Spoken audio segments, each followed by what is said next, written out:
So Season of Mastery 2 is all I can think about. I wake up thinking Season of Mastery 2. I go through my day thinking Season of Mastery 2. I go to bed at night thinking Season of Mastery Part 2. I cannot stop thinking about this fucking thing. It consumes me. I want it, and it is killing me not getting any news about it. But I guess there's one thing about not getting any news. It still leaves room for speculation. So, without the announcement, we're all still wondering what the hell is coming our way with this thing. What are they sitting on? What are they cooking? Let Blizzard cook. Hopefully they're cooking something tasty. So I figured we'd get a few of the guys in here today to discuss the class changes that maybe some of us might like to see in Season of Mastery 2. Now, guys, I just want to preface this whole chat with please don't send in the angry emails about Vanilla WoW is the perfect game, don't fucking touch it, blah, blah, blah, blah, blah. We're talking about Season of Mastery. It's very clearly been dubbed by Blizzard as the experimental, wacky offspring of World of Warcraft, right?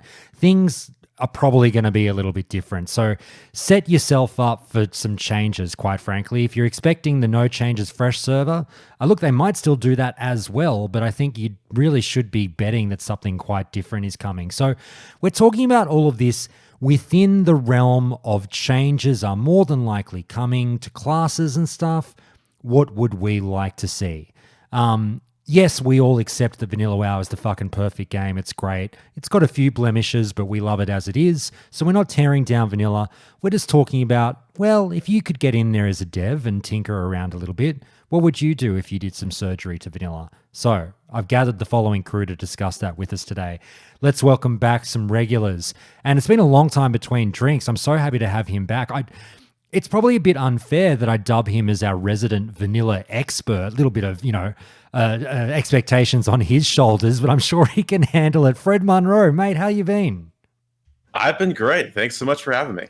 It's great to have you, mate. I hope you don't mind. You always, whenever we talk about vanilla, you get very, very passionate in the Discord, and I love to see it. I hope you don't mind me dubbing you our resident expert. No, definitely not. I'm like a shark lurking for these posts about vanilla that really just trigger me, and then I go off. So absolutely, I think it's fair. Fair enough, mate. And joining Fred, we've got another regular, Manny, mate. Always good to see you. Good to see you too. Good to see Fred as well. Again, I believe I was on a call with him before, so it's good to be back in here with some familiar faces, talking about some new stuff, which is really exciting. For sure. I can't wait to see both of you swinging off the top ropes once we get into a bit of back and forth on some things that might work and might not work in the vanilla stratosphere, so to speak. Look, guys, we are welcoming back as well. I believe both of these guys have been on the show. They can correct me if not, but I'm pretty sure they've been here before. Meow Furion, mate, how are you? Pretty good. Yeah, I was in the looking for group debate. That's right. That's right. And somehow we didn't scare you enough. You've come back for more. It was a big group, but everybody was really cool. So all good. Fantastic. Zim, mate, welcome back. How are you? I'm doing well. Thanks for having me back. It's good to have you. You've been on the show before, right? Oh, yeah. Yeah. Yeah, I thought so. All good. Excellent. But we do have one first timer. You guys know I love first timers. I say it all the fucking time. Galley boy, mate, how are you? I am great. Long-time listener. Super happy to be here. Mate, it's fantastic to have you. We'll get the baptism by fire going very soon. It's always good to have someone sort of dipping their toes in the water for the first time here with the Countdown crew. All right, guys, look, let's not fuck about. I think it's important to, even though I tried to somewhat set the parameters at the top of the call there, I think if we just get a little bit deeper in the weeds and explain to people kind of what we're trying to do with this discussion here. It's obviously a lot of people, you always get the guys going, oh, look at this fucking content creator trying to influence the devs with, how he wants the game. It's not about you, blah, blah, blah. Fuck. We're a group of nerds talking about fun things. It's like, when you have those discussions about if you wrote a Star Wars movie, what would happen in it? Oh, what if fucking what if, I don't know, Jabba the Hutt was a bounty hunter and he went off to this planet and did, we're doing fan fiction basically, guys. It's just people having fun. So don't get too upset. But what I should say as well is we're not trying to break vanilla here. We're trying to make changes. This isn't just like, you know, I was joking with the guys before saying, oh, give mages a stun lock and give them a fucking death button. And we're not going to be silly. But we're also not game devs. So we might sort of say something that maybe some of the other guests will be like, oh, I don't know if that would work because of X, Y, and Z, blah, blah, blah. But we'll discuss it all here. We're trying to basically make the game, I don't know, more interactive, more fun. We all know there are specs in the game that are just straight up not viable in raiding. We're going to discuss how to potentially fix that. We're going to discuss how to also maybe make some more specs, quote unquote, fun. You know, I think we'll come to it eventually. The example like the enhancement shaman, which doesn't have a lot of fucking buttons to press and isn't the wildest experience in vanilla. So we'll get into all of that, and we'll see basically what everyone wants, and everyone's got classes that are maybe closer to their hearts than others. You'll hear people get a bit more passionate and maybe, you know, on some and then maybe quieter on others, but that's okay. We've got 5 of you here. I'm sure we'll be able to spread the love. And have we got Gleb is here. Gleb, sorry, mate. There he goes. Let's introduce him at the last second. Gleb was supposed to be here and now he's here. Gleb, mate, can you hear me? Yeah, I can hear you. Great to be back, Josh. Mate, fantastic to have you. I'm glad. I know something came up. I'm glad you freed up just in time for this one. All right. Well, we've got fucking half a dozen of you. That's fantastic. All right, guys, look, let's not dick about, so to speak. Let me just ask this. Before we get into the classes, and I'll do like a little bit of a time limit so I don't run too long on this one with, you know, about 20 minutes per class. Having heard everything I've said, does anyone else feel the need just generally to discuss caveats or what you think about when you do think about this kind of stuff, you know, wanting to change shit but not break the game? How do you approach this kind of conversation? I kind of have a couple things that I think about right away. First is the one that I think a lot of people bring up when this thing comes up, which is PvP balance. You know, if you make changes to PvE, how does that affect PvP? The way I approach it is that let's upset the balance. There's not even really, you know, a quote unquote balance in Classic in vanilla for PvP. It's more of a rock, paper, scissors. So I say, like, especially in a Psalm 2 environment, throw that out the window. Just, you know, do what you can to make the classes better in a PvE environment and then see how PvP shakes out. Okay, so you're kind of like, sorry, 1 second, Fred.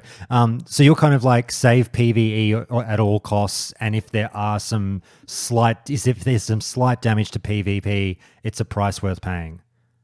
Yeah, like, don't get me wrong, I love PvP a lot. Like, it's probably where I spend most of my time.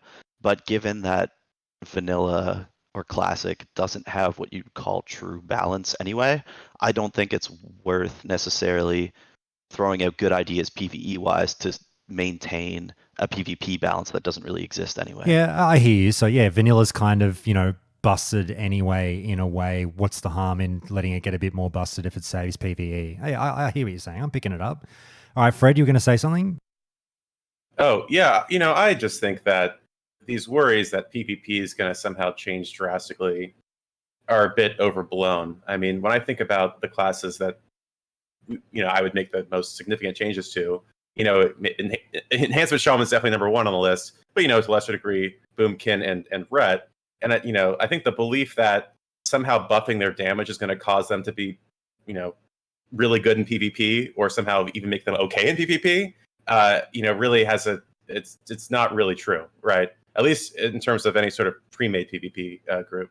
And so to the extent people are like, oh, you can't buff, you know, Enhancement Shaman because they're going to be broken in PvP, that person just simply has no idea what they're talking about, and they're getting their idea of, you know, Enhancement Shaman PvP from that one video of that guy, you know, killing Quest Green level 60s with his Hand of Rag, you know, in 2006, which is not, you know, a very accurate representation of the state of PvP and classes in vanilla.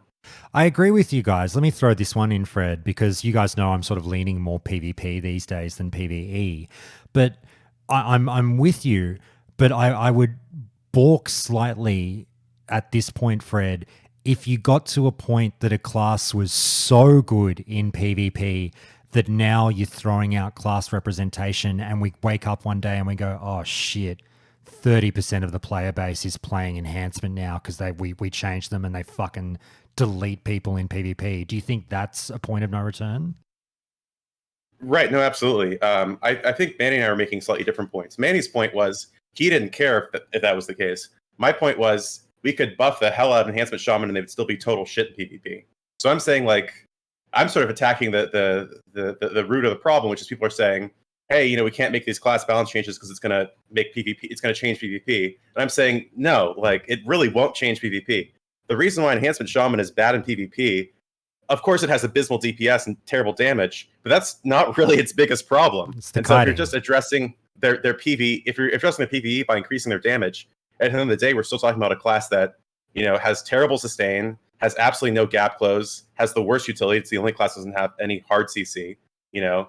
So if it reaches you and it's able to do the same damage as another PvP class, it's still bad because first it has to reach you to do that damage, and then, you know, it has no mana, and again, it's going to be a glass cannon. It's going to be just deleted as it gets you because there's no way to get you in the first place. Like that's the issue, is like people saying that this class is going to be broken if we buff them PvE. It's wrong. They'll still be bad in PvP. Yeah, Manny's I'm point, I with think, you, is more to your point, Josh, which is he's saying, you know, let's just grant the argument. Let's say for the sake of argument that you're right that it's going to change PvP. Like, who cares? Which is a different point than what I'm making, which is it won't even change it in the first place. Got you. No, I Yeah. hear what you're saying. Sorry, go, Manny. I was going to say, to be clear, I do think that PvP is an important consideration. I just don't think it's so important that you shouldn't consider good PvE changes because it might upset the meta that is classic PvP. I hear you. So, Like, I think we should upset the meta. Fred, I love what you bring up, though, because it kind of takes you into a split argument. Well, not a split argument. Two different paths that you can follow, where it's like, are we just talking about tinkering numbers when we change these classes? And if so, the Shaman is still incredibly kiteable and, you know, is up shit creek when he fights, you know, a lot of classes in classic WoW. Or are we talking about introducing new abilities that can maybe change that situation? Right. I mean, I don't want to immediately steer us to talking about Enhancement Shaman if there's other people who had things to say generally about, you know, the discussion in general. No, well, we got to start somewhere. I mean, maybe we'll start there very soon if that's sort of something that we've already scratched on and you're very passionate about. But look, guys, Gleb, Zim, Galley Boy, Malfurion, having heard all of that, and just as a little bit of a light, fluffy introductory session here, how do you kind of approach this problem, having heard what the guys just said?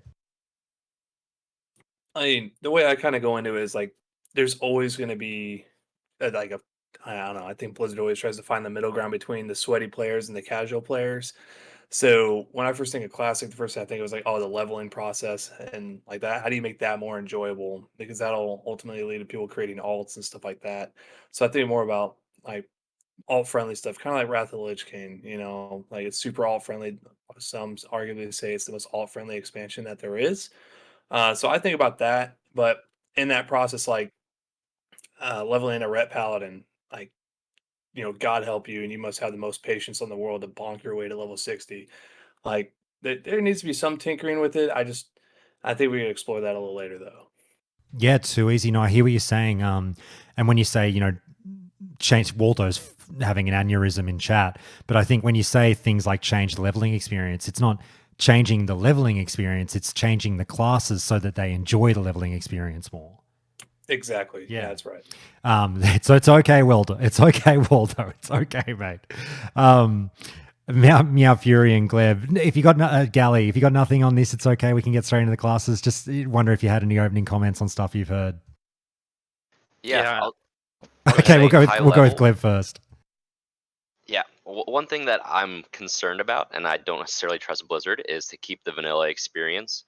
We've seen players ruin some parts of it, but we've also seen just as they push out different features, they make certain classes, it strays further and further from the 15-year-old game that keeps us coming back and back, even though it's the same exact thing. And I know there's some things people have proposed, such as give Horde Paladins, give Alliance Shaman, and I'm not sure if that's the best move. I feel like there's a special magic about vanilla where the factions still have their own uniqueness. And for me, that's the biggest thing is whatever changes they make, I just want to stay true to vanilla and that core experience that keeps us coming back and back. Okay. Was it Meow or Galley that was going to jump in as well before? I think we both were. So if you don't mind, I'll jump in real quick. Go for it. I think in regards to the PvP situation, you're talking about PvP balance, and I immediately just kind of go, what balance? It's already kind of messed up. I'm by no means a PvP expert. I play on a PvE server that's almost 100% alliance. I mean, I hit rank 10, but there's nothing like being a warrior and still getting one shot by an Ellie Shaman. It's some of those things that just make you laugh. That kind of has that charm. In terms of classes, I think most of those, your typical meme specs that would need buffs in raid, the only one that I can think that really chews people up in PvP is the Shadow Priest. But I think if you do give maybe like a mana, help with some mana problems, that's not going to be super effective in a battleground. I think in an arena that could be a big issue. But I think that would be one thing that would basically help them in a raid environment, but not so much change the face of PvP. So. Okay, Meow. Yeah, I thought it was pretty interesting, and when there was the Warsong Gulch tournaments, it actually was very close to like pretty much one of every class on the team, and I thought that was interesting because it's partly because like each class kind of has like something that they can be pigeonholed into doing really well. Like, I mean, Druids obviously, like, they're just really good flag carriers, and hunters have like a really specific use for just like guarding the ramp or whatever it is. So I think it's interesting, and also going back to like just kind of the question of whether or not changes are, I guess, going to happen. Or I thought it was funny how on Twitter Christy Golden even like said some things where I guess people like message her and ask her to make changes. So she had this thing on Twitter that was like, just so you guys know, I'm not a developer and I can't make changes. And so, yeah, if you don't know who Christy Golden is, she just like has written the books for Warcraft story for a really long time. But I thought it was funny that even she is like getting people asking her. Like, so I feel like it is inevitable. But I have a selfish interest in like, I think Moonkin is in a really like challenging spot, because with like the long cast time of Starfire, if you buff it to actually have the same like efficiency as other like Shadow Bolt or Frostbolt or whatever, it would be hitting really, really hard. So it's kind of like boxed in, and it's hard to just take Moonfire and something like that and make it stronger without it being really, really good in PvP, which I think Moonkin is pretty much useless in PvP, but it is just kind of an interesting challenge. Oh, we'll get there, mate. We'll get there. I know you're definitely a Druid enthusiast. Don't worry about that. Well, we might come to Druid second, but I do want to start with the Shaman, and it's a fun story about the Christy Golden thing. And as far as I'm concerned, like, so stereotypical. I shouldn't say stereotypically gamer, but like I guess people in general, but like not realizing, what she does or whatever, and just asking for a change from her and blah, blah. It's like, you might as well, someone says they go on a holiday to California. You're like, oh, can you change this in WoW? Like, mate, I'm just in the state where Blizzard is. I don't work there. It's classic gamers. My response to her was, well, can you make a Moonkin into like a really powerful villain in the next story? The evil Moonkin, finally. Yeah. Fred, mate, we'll get you to kick off, and I know Manny's going to have a bunch to chime in on this one as well, given that he is a Shaman enthusiast, and I've got a bit to say, given that I love Shaman as well now. And by all means, guys, anyone can jump in at any time. We're all friends here. But, if you don't have much to say because you're not super familiar with a class, don't worry about it. But, Fred, let me just start you off with this sort of opening stanza from me on Shaman. It's no secret that we'll go through all the specs, but we might as well start with enhancement that you started kicking off on. It's no secret that enhancement not only leaves a lot to be desired damage-wise in a raid, leaves a lot to be desired mana management-wise. It's also just not a particularly fun fucking spec to play. It gets like virtually no buttons to press. Everyone knows that the tragedy of the 20-second Storm Strike. And, that's about it. Hey, I've got a shock every 6 seconds that I might not use every 6 seconds because of my mana management. And I've got this fucking one other button. It's great, Storm Strike, but it only comes up every 20 seconds. And that's about it. But Josh, you say you're a utility class, you're a support class, drop those totems, use those GCDs. I don't know if it's as satisfying hitting the totem button at times in lieu of like actually attacking things, but hey, maybe I'm fucked in the head. It's interesting to me all the changes the enhanced shaman went through over the years, and I've talked about my passion and love for the Wrath version of shaman, and it seems like it's an exceedingly popular opinion to point to the Wrath shaman, enhanced shaman, and say like that was the one. Interestingly, Kata came along, and one of the key things they did in Kata with the enhanced shaman was they recognized how fucking shit enhance is at the lower levels, where you don't have Stormstrike and anything. You're basically a melee. You're basically a paladin with shock. You're just auto-attacking stuff, blah, blah, blah, dropping totems.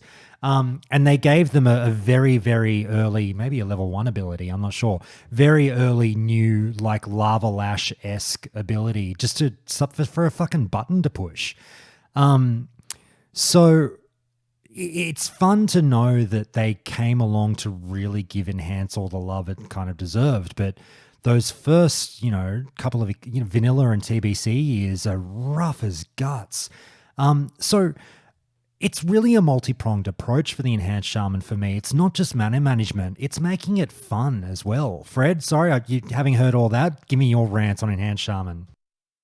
No, I mean, I think you're absolutely right. And I guess just to start from a good place here where we can have our numbers is, I was looking at the numbers that Enhancement Shaman was doing in PvE and raids. I've looked at it, religiously. And the number right now, if you check Warcraft logs, I think it's not quite accurate. They're doing around 25% of the damage of your DPS warrior, your Fury Warrior. I think it's probably more accurate to put it in the 33% range.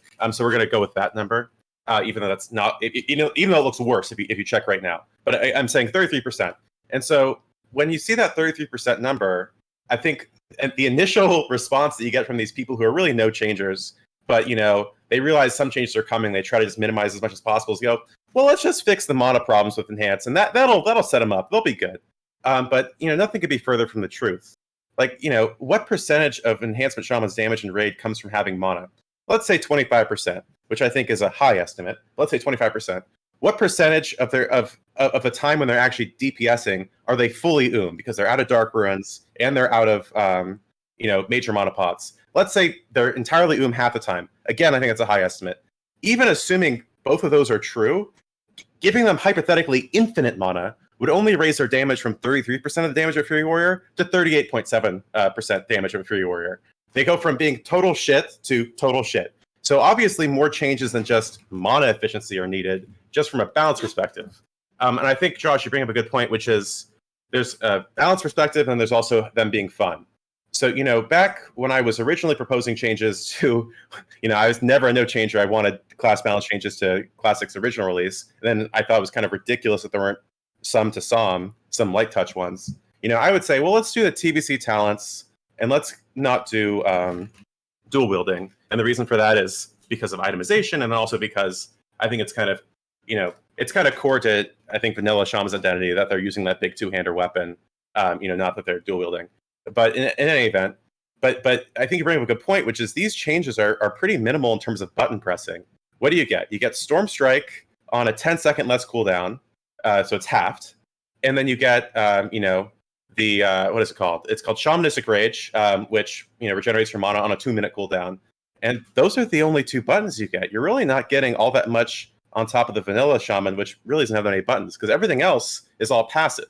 There's Mental Quickness, which if you scaling with your spell power from your attack power, which is an obvious thing, obviously needed to be added because Enhancement Shaman wants to build deep damage, physical damage, but they're supposed to be a hybrid damage dealer, so they don't have some sort of way of getting spell damage from their physical damage, and they're not going to work. Shamanistic Focus, which reduces the cost of a shock after a melee critical strike, again totally passive. And then Unleashed Rage, which is a shitty battle shout, and a vanilla world would be about a half power battle shout. And that's also entirely passive because that just happens when you get a critical strike. But I think that's also a good addition, because one of the major sort of existential problems for Enhancement Shaman is like, well, what do you offer over a Resto Shaman? And the answer is like, well, I can spend 4 talent points to like give you an extra like 40 attack power on your Wind Fury weapon, which happens 20% of the time, and also 24 strength. Like pathetic. Like you're really not getting anything, and in return you're getting a DPS class which does 33% of the damage of a warrior.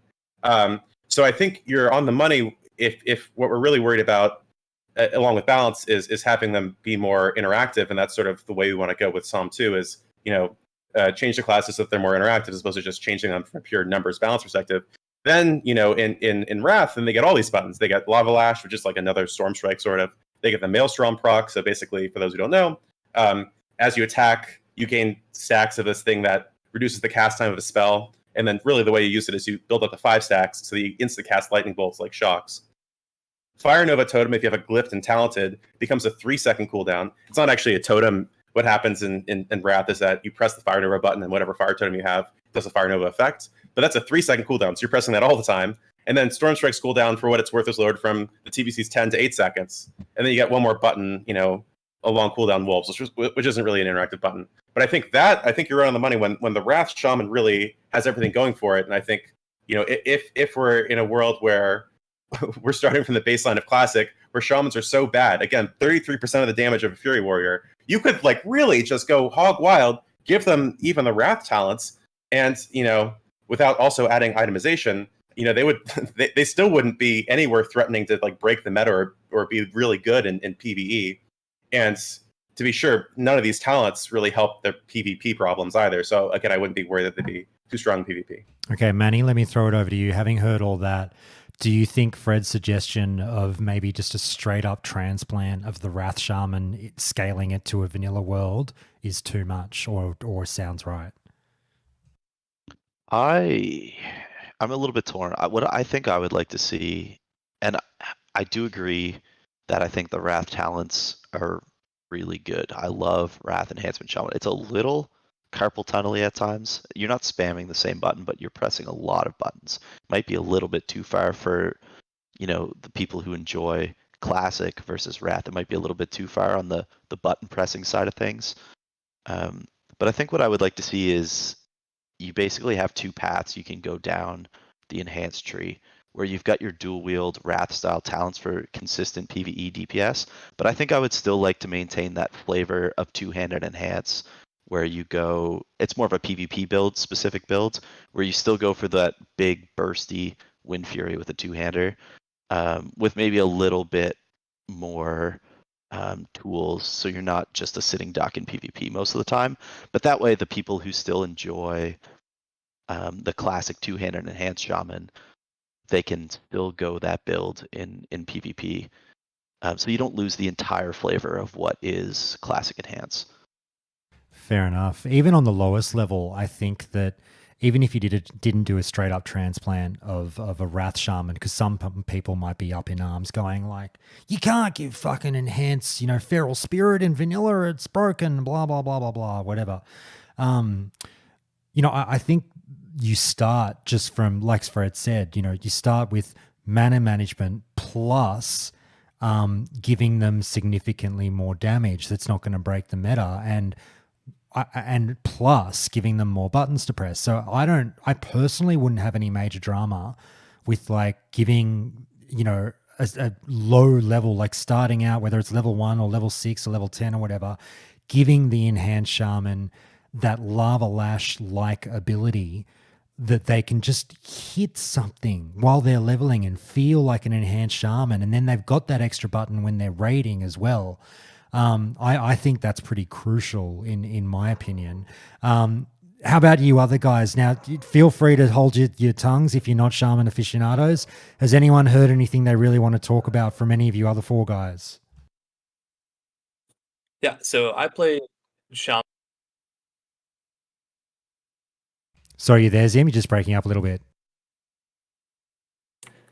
Yeah, so I played Enhancement Shaman but primarily Resto Shaman through Classic, and I only went Enhancement for PvP.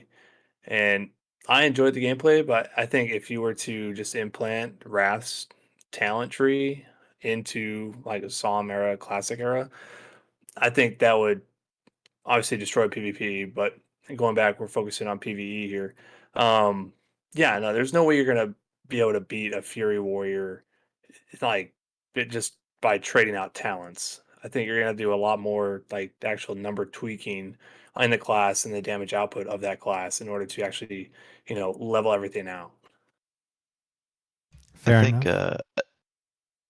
Sorry, could I jump in real quick? Yeah, go for it then, Manny. So right, so I think that's a good point, Slim, and especially because one of the major issues that Enhancement Shaman has, well, it has many issues. One of the major issues is that it doesn't really have itemization like that it gets in raids, just in general. That's so if you were just to try to balance them, such that they were in a good spot at the very start, they would quickly fall off when it turns out that they have no items. I mean, just to give you an idea, their helmet, their bracers, their boots potentially, their gloves. That's their best game is from MC. Their best game shoulders are either True Strike or which is from Ubers, so it's not even in a raid, or a 10-man raid, but you know what I mean. Or it's not, or it's the ones from the Elemental Lords, the blue ones with the +1 hit on them and of the Tiger. The only really good statted pieces of the 8 pieces of armor they have are the chest and the legs. So, from AQ. And then they have no scaling in Nax, by the way. They get nothing from Nax besides the weapon. So, I think the way to address it is first you swap in whatever talents you want. And I think there's many ways you could swap in the talents without increasing the total length of the talent tree. I think that's something maybe that should be avoided. But I think you could do a one-way item turn in with tier gear. So you turn in your tier 1 Earth Fury, gloves for an enhancement statted version. That's one way turn in, so you can't swap back and forth. And I think if you do that, then Blizzard would have a lot of control over the actual number tweaking of the Shaman, of the enhancement Shaman, because they would know, they're going to be wearing tier 1, tier 2, and then tier 3. So I just change the stats on that gear, and I can tweak them accordingly to however I want based upon the stats of that gear. And of course, the other advantage of doing the gear that way instead of having it drop is you don't have to tweak the loot tables. It's not like the gear is dropping. Rather, it's just always the Earth Fury that always dropped, or the 10 Storms, which always dropped, or the Earth Shatter trinkets. Because that's a token system. But it's not like you have to worry about that. And then also, I think you don't have to worry about art assets either, because the tier 1, tier 2, and tier 3 chest pieces for Shaman, they all have a dress component to them.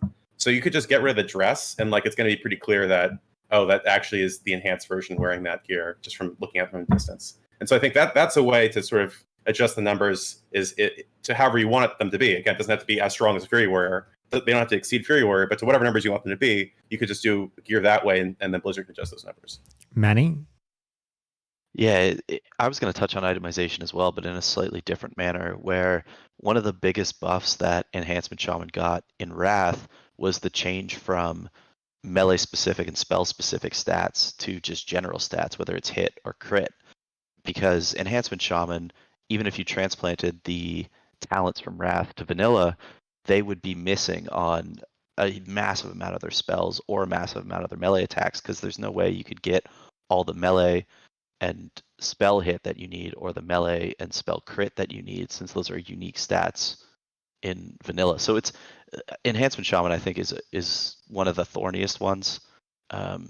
Anyway, that's just kind of an extra point on itemization that makes it a little bit more complicated. No, fair enough. Let me throw this one in, and Gally, I might ask you this one, mate, just to hear from you on this one. We already touched on it very briefly, the Maelstrom procs, and something that people love about Wrath so much is the interactivity with a lot of the classes, a lot of the specs through procs. And you think of Mage, you think of Shaman, you think of Druids and whatnot that want to see that proc come up, and then they might start casting different spells or playing slightly differently to answer to the proc. A lot of people cite that as a great benefit to Wrath, and I am with them in that boat. I think that Maelstrom procs was a phenomenal change to Shaman gameplay. I'm not here trying to reinvent the wheel. I mean, I'd love to see it in a vanilla world, but I'm not going to die if it's not there. But how do you feel in general about, are any of the classes that we're going to talk about, and starting here with Shaman, do any of them make you think oh, fuck, I wish we could bring some of those Wrath procs over? Yeah, that's actually. I mean, I love Wrath. I play Wrath very regularly. I did dabble with Shaman in the Wrath pre-patch, so from TBC into Wrath. I'm actually leveling Ellie Shaman right now at 75, and it's fun to just mess around with.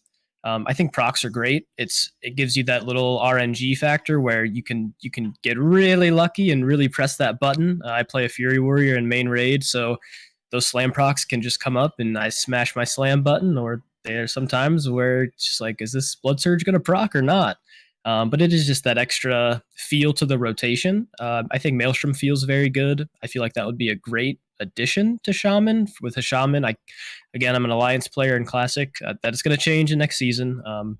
But I leveled a Paladin, and again, I feel like they're pretty similar. You auto attack, you judge, you auto attack again. So having an extra button to press would probably feel really good. And I don't think it changes it too much to where it breaks the game. Now, maybe I know a lot of mages play Frost, especially in the beginning, and they go fire towards, AQ and Nax. Adding an instant pyroblast, would that make the already really good mages even better? Yeah, probably. But would that raise the enhancement shamans? Could Boomkins get a proc? Something like that. I think that would be definitely something to consider. All right. Guys, we should also talk about the other specs because I don't want to spend forever just talking about enhance, and I want to move on to the next class very soon. So just maybe for 4 or 5 minutes here. But there's also going to be some specs that like maybe we don't need to do too much to. Fred, it's interesting because you talked about you've gone over the logs and everything. When I think of Elemental, people obviously just cite mana management as really the only concern. A lot of people love Elemental in vanilla, and obviously the PvP ramifications are huge here because it does slap in vanilla PvP. But from a raid perspective, Elementals are going to be a little bit lackluster because they just run out of juice.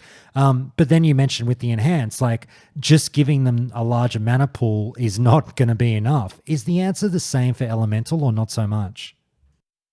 Well, I think not so much. And I think Elemental is a good case study to compare against Enhance, specifically because, as you say, Elemental is really good in PvP. So when we make changes to its PvE, I think we have to be a lot more careful about them than we do with Enhance, again, because Enhance is terrible in both.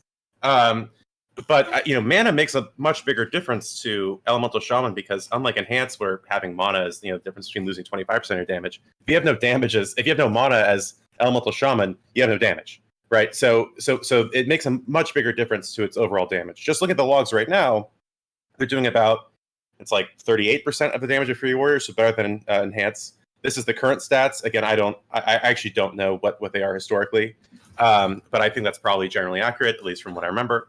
I think the most obvious change you should make for Elemental Shaman is actually, funnily enough, not to Elemental Shaman at all, but it's to Warlock, which is Curse of the Elements. Which is a curse you're going to have in PvE, any PvE environment, but you're not going to have in PvP at all, causes an opponent to take, I think it reduces their fire and frost resistance by like 70 or something, and it causes them to take 10% bonus damage from those sources. You should just add, nature damage to that list, and all of a sudden that's going to be a pretty decent increase to Elemental Shaman's PvE DPS with absolutely no side effects on PvP. So that's the first change, and then otherwise, you need to nearly tailor your changes such that they affect mana in really like a PvE environment. So it could be like, for example, not saying this is what you would do, but you could do, every time you cast a lightning bolt and then you hard cast another lightning bolt afterwards, you get some building buff on yourself, which reduces the mana cost of your next lightning bolt. And that's not really going to affect PvP that much because, the reason Elemental Shaman is really good in PvP is because you have instant cast, shocks, and you also are constantly changing between healing and dealing damage, and you sort of just all of a sudden go balls to the wall, burst someone down, but it's not like a sustained sort of damage, and sustained lightning bolt. That's not really what you do in PvP. So, making a change that affects the way that PvE plays, and gives you more mana playing it in a PvE way that's not really particular PvP, I think could work. Very good. Manny, I've got one last question for you then. Gleb, Meowfurian, fire up because I'm going to come to you guys after this one. We'll go to another class after this one unless Gleb or Meowfurian really has something to say on Shaman. Manny, I've gushed to you in the past about Riptide, talking about the Resto Shaman.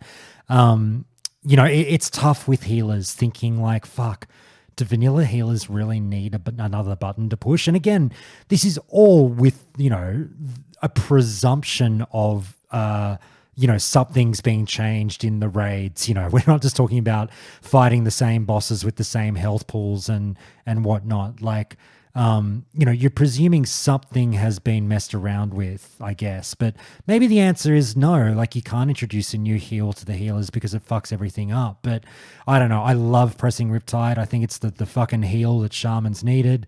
I've got nothing, Shaman healing is fun in vanilla and everything, but I don't know. What do you think, Manny? How could it work? Like I say, it's tough. Like, you making that classification that it's not the same Molten Core, it's not the same Blackwing Lair. That's huge, because I think in those arenas, Resto Shaman is useful. It's not exactly the most exciting to play, but giving it something like Riptide might make it a little bit too strong. Yeah. But I think Riptide is something that it's just amazing. I've talked about it before when we talked about Wrath Shaman changes. The synergy it has with your lesser healing wave, with your healing wave, and with chain heal is just amazing. It feels so good. It makes your decisions impactful. So as far as like changes that I would love to see, give me Riptide 10 out of 10 times in a Psalm 2. And as a quick add-on too, I think that Earth Living Weapon is pretty big, as well as making some changes to Flame Tongue Weapon. So your Resto Shaman and your Elemental Shaman actually have a useful imbue. In Classic, they really don't. They can put Wind Fury on if they want, I guess. But those are a couple things. Yeah. That I think would just make Resto Shaman an extremely fun healer to play. I agree. And this is maybe where, if any devs were listening in, they might go, oh, I don't know. Now the players are showing their casual wings a little bit. Like, if you mess with the healers, you break down everything. I don't know if that's how it goes. But yeah, Riptide is a fun button to push. Guys, we'll have to move on from Shaman, unless Gleb, do you have anything to say on Shaman before we move on? I'm an Alliance Andy, so not a word. All good, mate. All good. Well, look, Gleb, I did want to get to Druids next, but we can shift it to third. I was going to ask, what classes are your bread and butter, mate? Yeah, so for me, Druid was what I played in Oh, fantastic. Classic. And then back in the day, played a lot of Warlock. Also had a 60 Hunter and Mage, so Beautiful. any one of those. Oh, well, let's start with Druid, because then we can get you and Meowfurin involved for sure, and you guys can lead off the charge with this topic. Look, mate, Druid, it's a relatively simple one. Everyone knows, hey, let's all just stare at balance and say, what the fuck?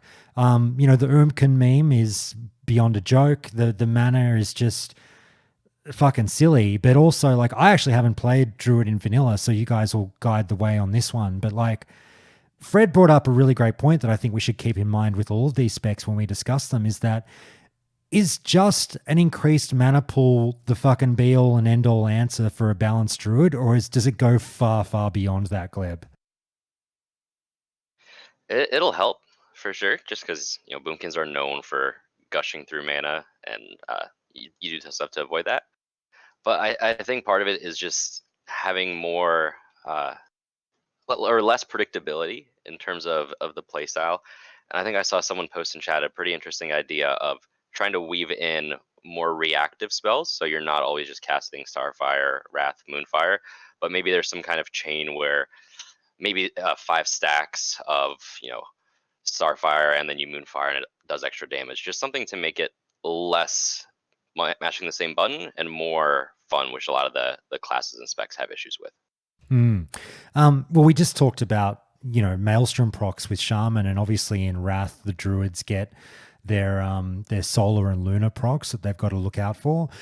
Is that a system that you fell in love with in Wrath? I always got the impression that a lot of balanced Druids in Wrath were kind of like, on that proc system. Like, it's just like, it's fun to get a proc, but maybe that's the least exciting of all the procs that the classes get. Maybe I'm way off. I don't know. I always thought it was fine, but just in the Druids I've spoken to was sort of never like overly enthused by just changing, now I cast Starfire or fucking Wrath or Starfire, whatever the fuck it is. Would you come up with like a different based proc thing, or do you think that translating that Wrath gameplay is fine?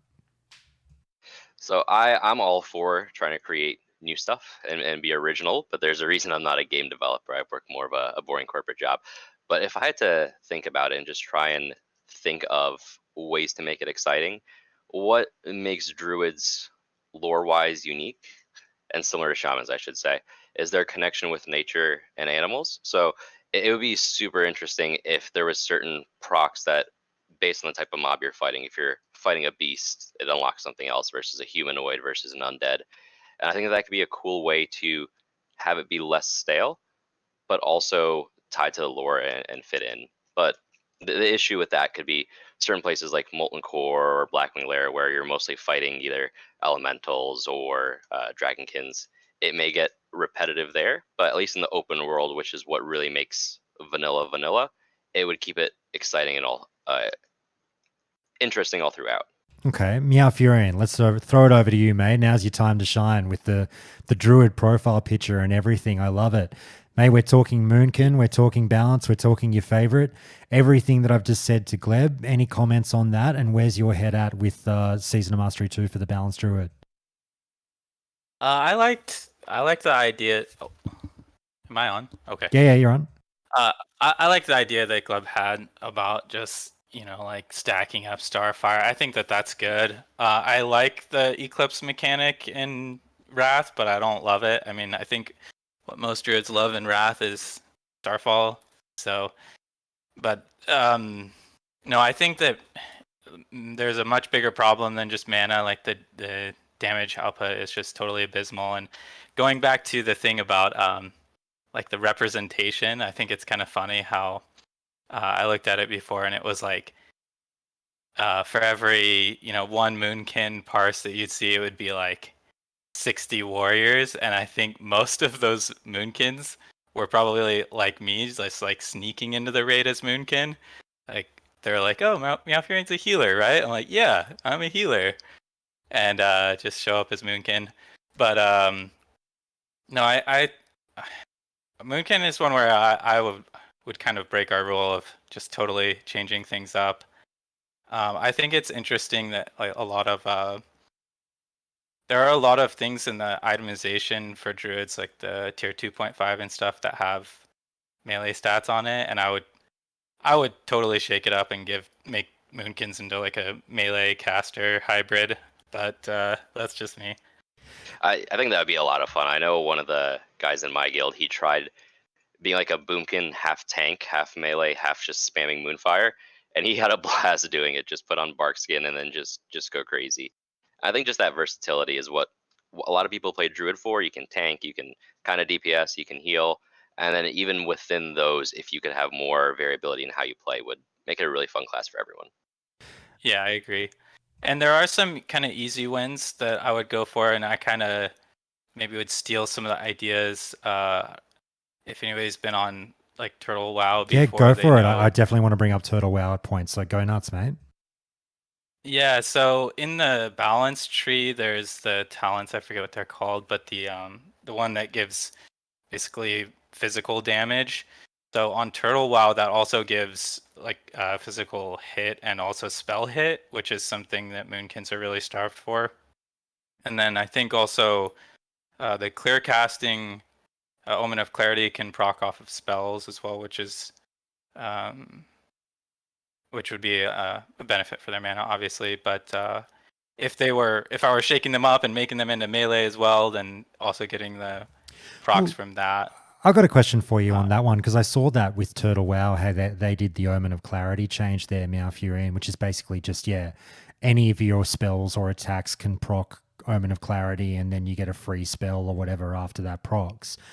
Might be a dumb question, but I'm like, I've always been funny about procs that don't change the way you play at all. So any kind of clear casting proc, it's always fun, don't get me wrong, but any kind of clear casting proc in a raiding environment where it's like, well, it hasn't changed my rotation at all, I'm still going to do what I'm going to do, I just happen to get a freebie, is less fun to me. I always thought like, an Omen of Clarity proc where like a certain spell is now free maybe puts the onus back more on the player to pay attention. Do you think that's like a good thing, or no, clear casting is fine how it is? Well, I like clear casting a lot. I think more in the feral context, it's a lot more interesting because when you get the procs of Omen and Clarity in feral, it changes your rotation a lot and it feels really good. Balance, I guess. Yeah, I guess your point is valid. I think it doesn't really like add anything interesting to the rotation unless you know, you could use it on a much like bigger spell or something like that. Yeah, I'm just not quite sure. No, fair enough, fair enough. Fred, let me throw it over you and bring you into the mix on this one. Look, I think Meowfurian raised a really good point about class representation that we also very, very quickly talked about at the top of this call.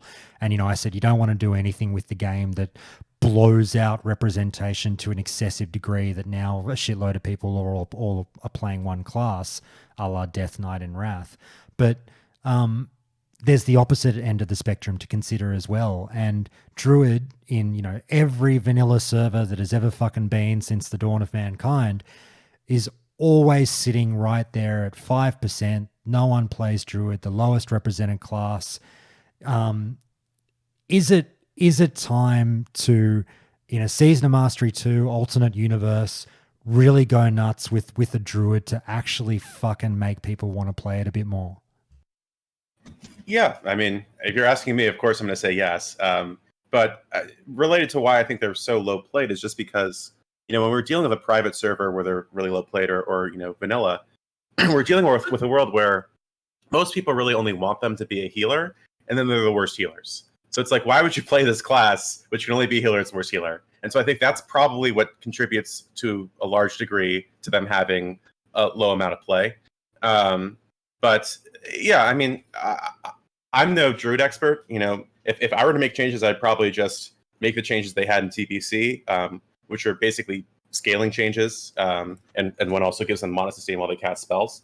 And I think that would probably get them in a better place. And then I'm not very familiar with their itemization, but maybe we consider doing a similar thing where you can turn in tier gear if they're missing itemization later on. But I would definitely defer to the, you know, to the balanced Druid experts on what they would like to see, because it's no skin off my back. You know, if they want it however they want it, I'm happy with it. Fair enough. I should just ask before we go back to the guys. Zim, Gally, Manny, much Druid experience between you three? Sorry, mostly warrior and shaman. All good, all good. Gally, Manny? I leveled one in Classic. Didn't ever raid on one. I have a little bit of experience as a Boomkin in Wrath, but I'm definitely not a super high level player, so not too much. That's okay, Manny. I think some of the most fun in Classic I had was playing a Heart of the Wild NS Druid out in the open world. It's kind of, you know, one of the hybrid specs. It's not really one of that Heart of the Wild PvP spec is wild. Yeah, and itemization, I think, is something that's going to come up again and again because it's all over the place in vanilla.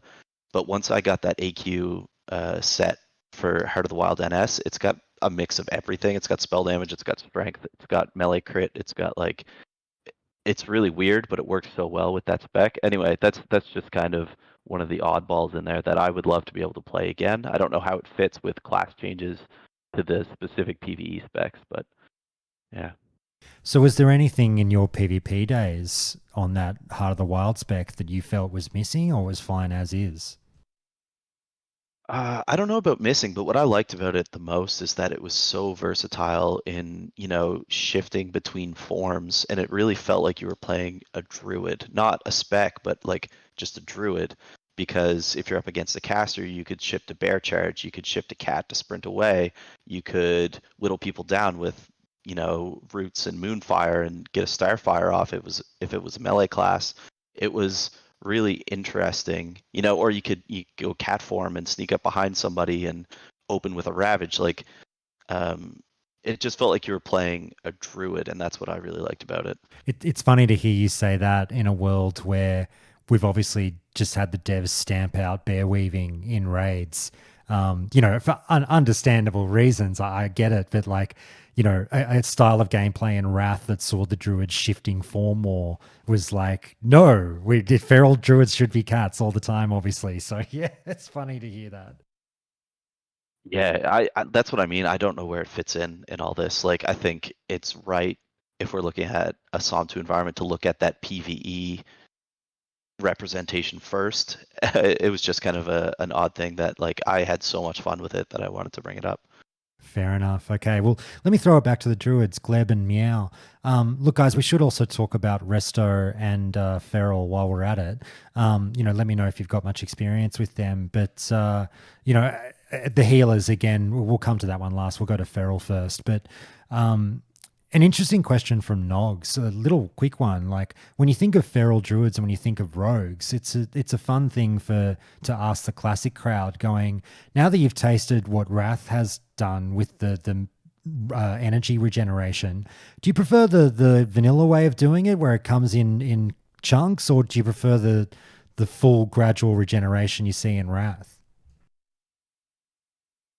Well, I really enjoyed playing Feral in TBC, and I liked the way that energy worked in TBC.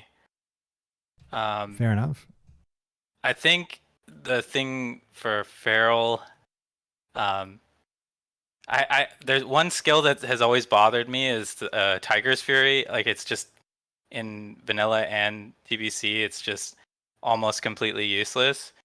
And I think it would be interesting to just, again, I go to the Turtle WoW. I think they made a really good change, which was just making it like 12 seconds instead of 6, I think. And I really like that idea, because if it were the kind of rotation where like power shifting is max damage, but you want to be more conservative with mana, you can like pull a little bit of energy, use your Tiger's Fury, and be able to, dump energy and get a lot more value out of that Tiger's Fury. I think that would be a great change. But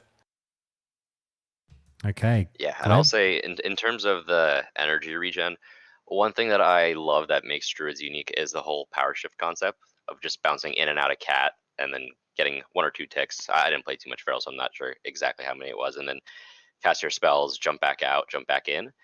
And I think that that's just something that makes the class unique, especially if you're someone who's very sweaty and wants to min-max to the extreme, bring death runes so you have more mana to jump in and out, optimize for everything. Just having that optionality and that opportunity is something that's so unique. And I think we would lose that if we went to more of a smooth kind of energy system.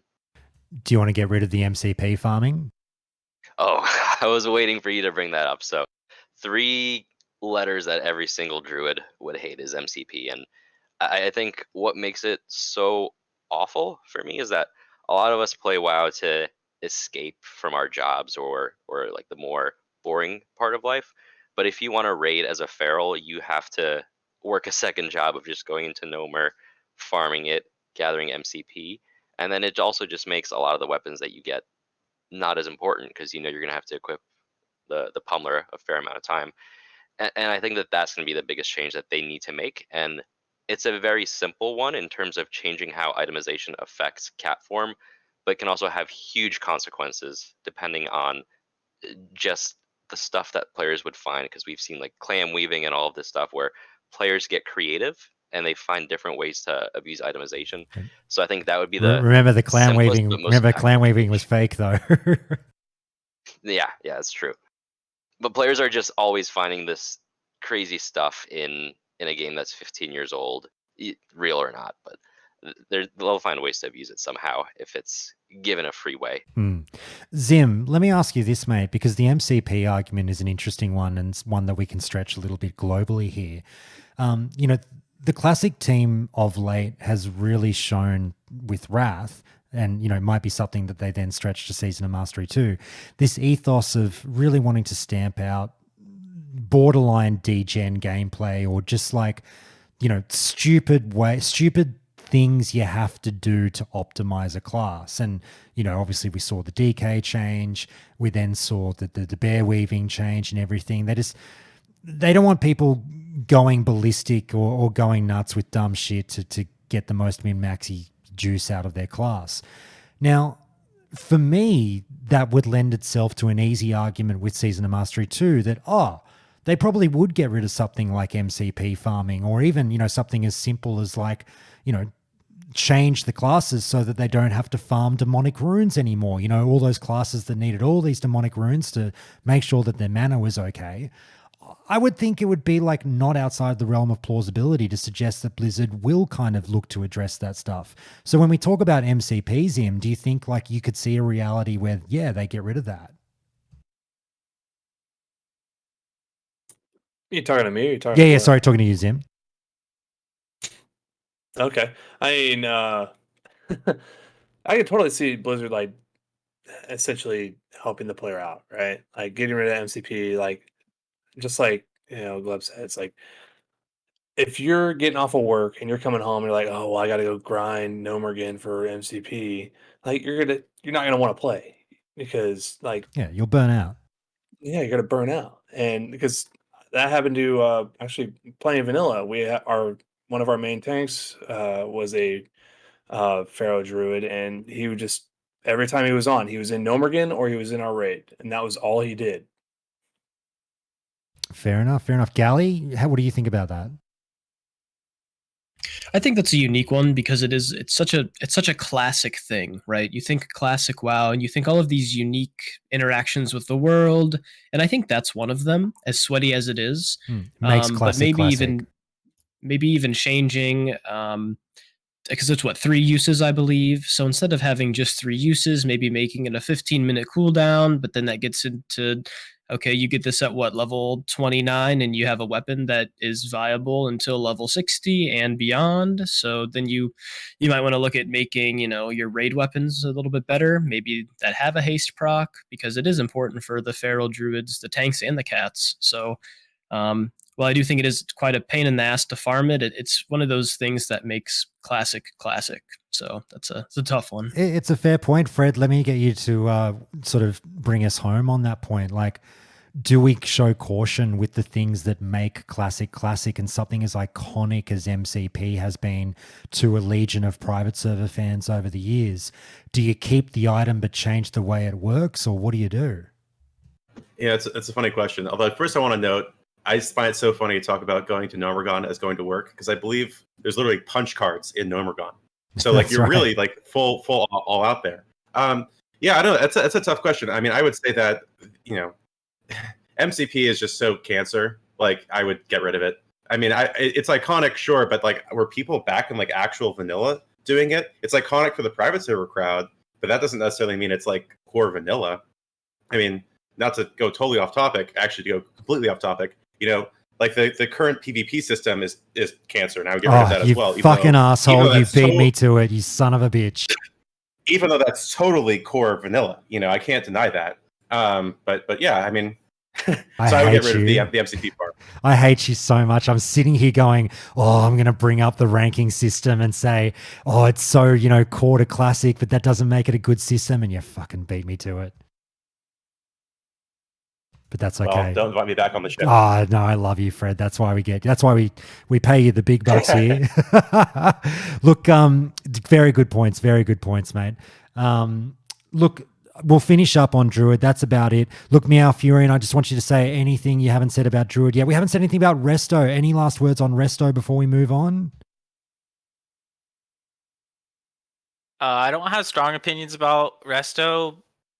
More so about balance and feral, but I do think like one of the things that was kind of frustrating on Druid like early on was how the hots didn't stack, or you couldn't even use hots because you would bump up against the limit of buffs that players could have.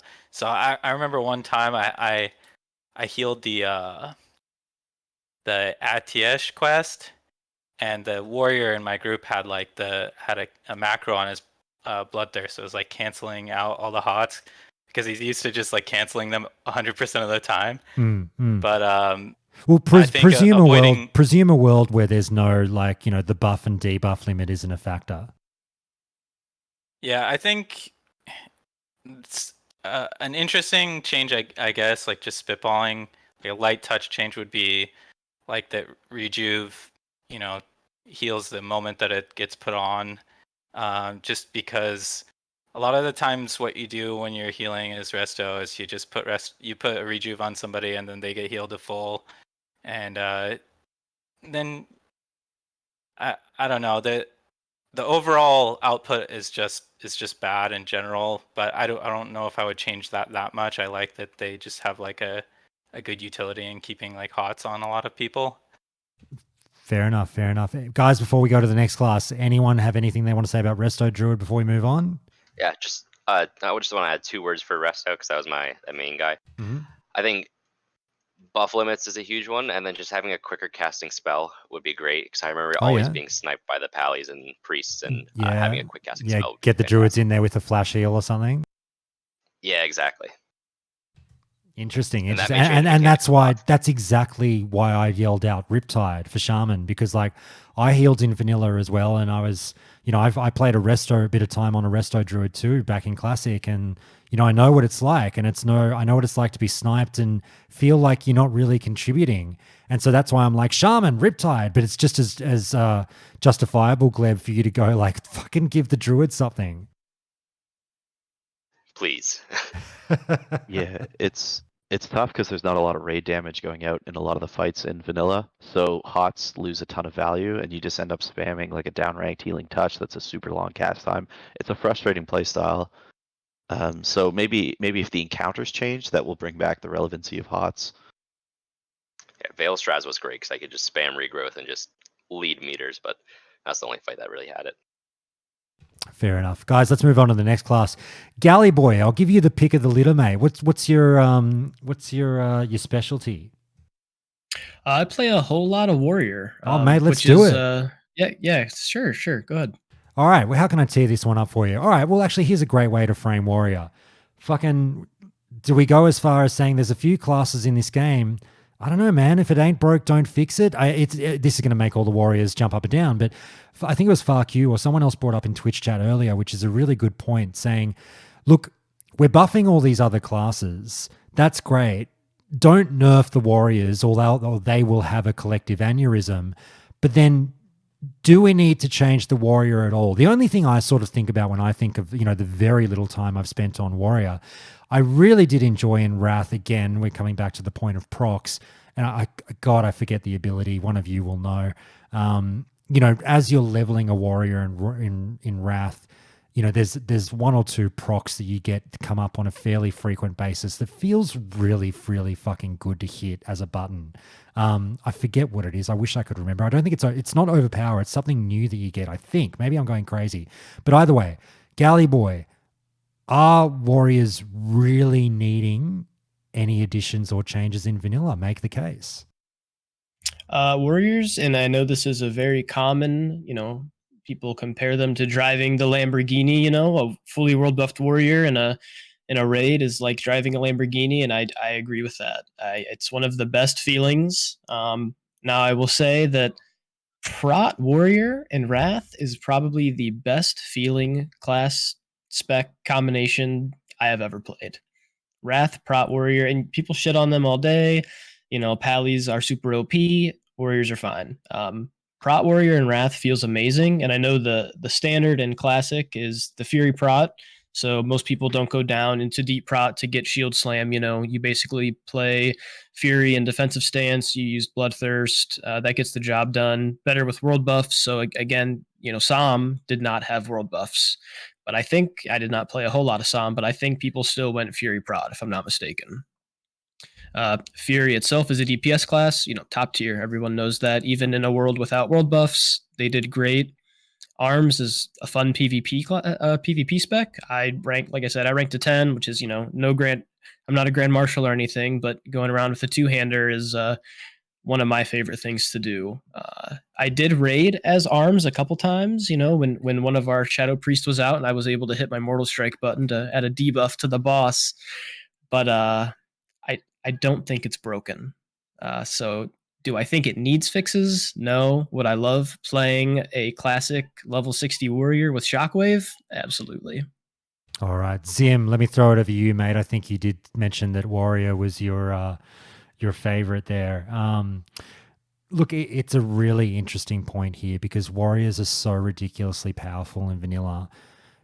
Would it be a bit of a, kick in the dick if all the other classes got changed in Season of Mastery 2 and warriors barely got touched? I mean, Honestly, like like I said, like playing warrior in classic was like yeah, you're gonna be good. Even like players who weren't that good that were played warrior, they were still okay. Um, I wouldn't be upset personally about it. Like, I would just say, okay, well, now I need to become better as a player to mollywop all these kids playing, all these souped up classes because they needed help. But that's just me. I did play Fury Prot, and I was a off tank for my guild in Classic. Didn't play a whole lot of Psalm, but when I did level through Psalm, I did level all the way to 60 as a warrior, and still loved it.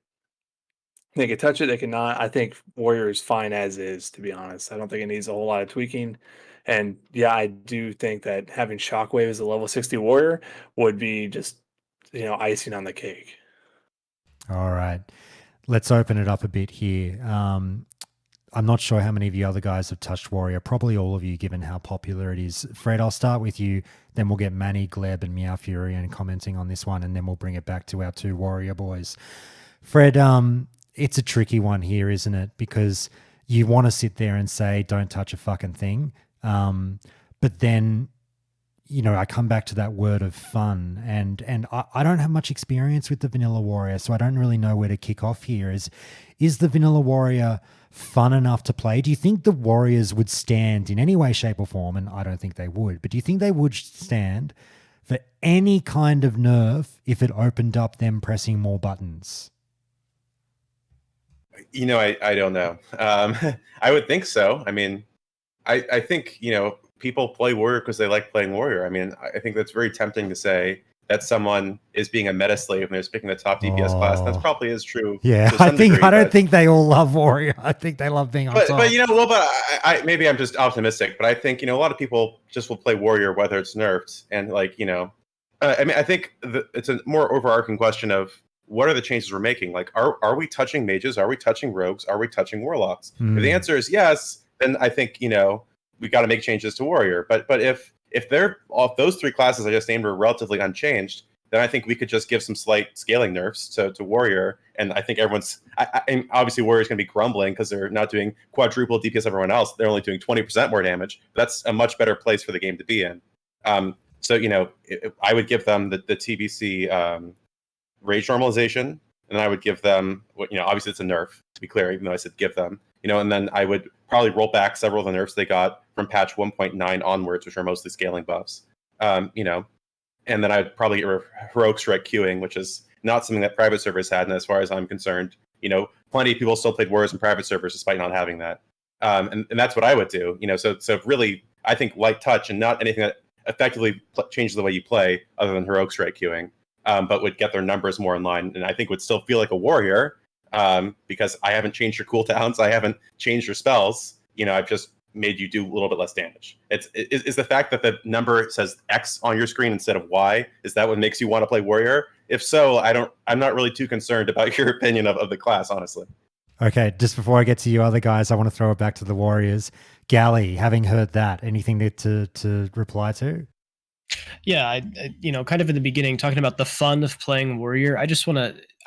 I mained a human warrior in Classic, and when the TBC announcement came out, raid team goes from 40 to 25, kind of break off, start forming another 25, and playing Alliance, Draenei gives the 1% hit to the group, right?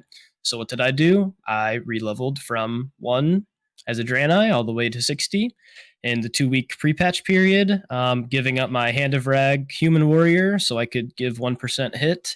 But one thing that I did was I had a spreadsheet of gear upgrades all throughout. So every couple of levels, I'm giving myself enchanted gear, weapons. So it's almost like you're walking around with full world buffs. And I don't know if I've ever had as much fun in the game. It was a rough 2 weeks because it wasn't a whole lot of time. But Warrior is very fun, especially with gear. Your fresh leveling experience is way different than your experience if you're 6 months into the game with a different main and you can send yourself gear. You can get your whirlwind weapon at level 30, with no issues. It is fun regardless. All right. What did you think of some of Fred's proposals in terms of like the rage normalization and stuff? Mentioning TBC made me shudder a little bit. Again, I played Warrior in TBC as well. I played Arms, so my swing timer took up half my entire screen because you had to slam right after your swing hit. So that was enjoyable. And then when our main tank quit, one of our druids stepped up, and I got to play OT. And playing tank as a prot warrior in TBC is a horrible feeling. I don't know if anyone did. If anyone played a feral druid, they're probably laughing at me right now, because I would leave raid with my hand hurting and still losing threat, and having my raid team ask, "Where's threat?" So I don't want anything to do with TBC warriors personally. Wrath warriors fun as hell. Arms is great. I prefer playing Arms over Fury, but it is absolutely dog shit in a raid. Fury is fun. Fury plays exactly like Classic. You press Whirlwind and Bloodthirst on cooldown, Heroic Strike when you have the Rage, which is pretty much all the time, except now you get that instant slam proc. So Fury really hasn't changed much from Classic through TBC into Wrath. The Rage feels good when you're geared. Heroic Strike queuing doesn't even really become a thing because you're just able to hold Heroic Strike and not get rid of it. You can just hit your Heroic Strike, especially now with the Glyph. So I think some of those proposals would be good. I also just don't think it needs too much changes. Maybe a little bit of prot changes for deep prot. Revenge does absolutely no damage in Classic compared to now, where if people level as Revenge, the Arms prot, and Revenge can cleave and do half a mob's damage. In Classic, Revenge does not do hardly any damage, but it does cause a high amount of threat. So I think deep prot would be the thing that I would recommend changing the most if we're talking warrior changes. Yeah, for sure. And Zim, I'll just throw it over you, then Manny and Gleb and Meow. I will get to you guys, I promise.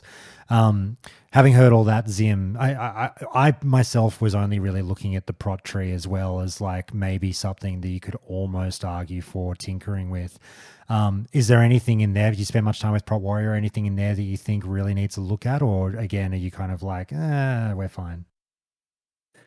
Yeah, I mean, in the prot tree, like was said, is like they don't do a lick of damage. They're mainly there just to counter the aggro mechanic or the threat mechanic.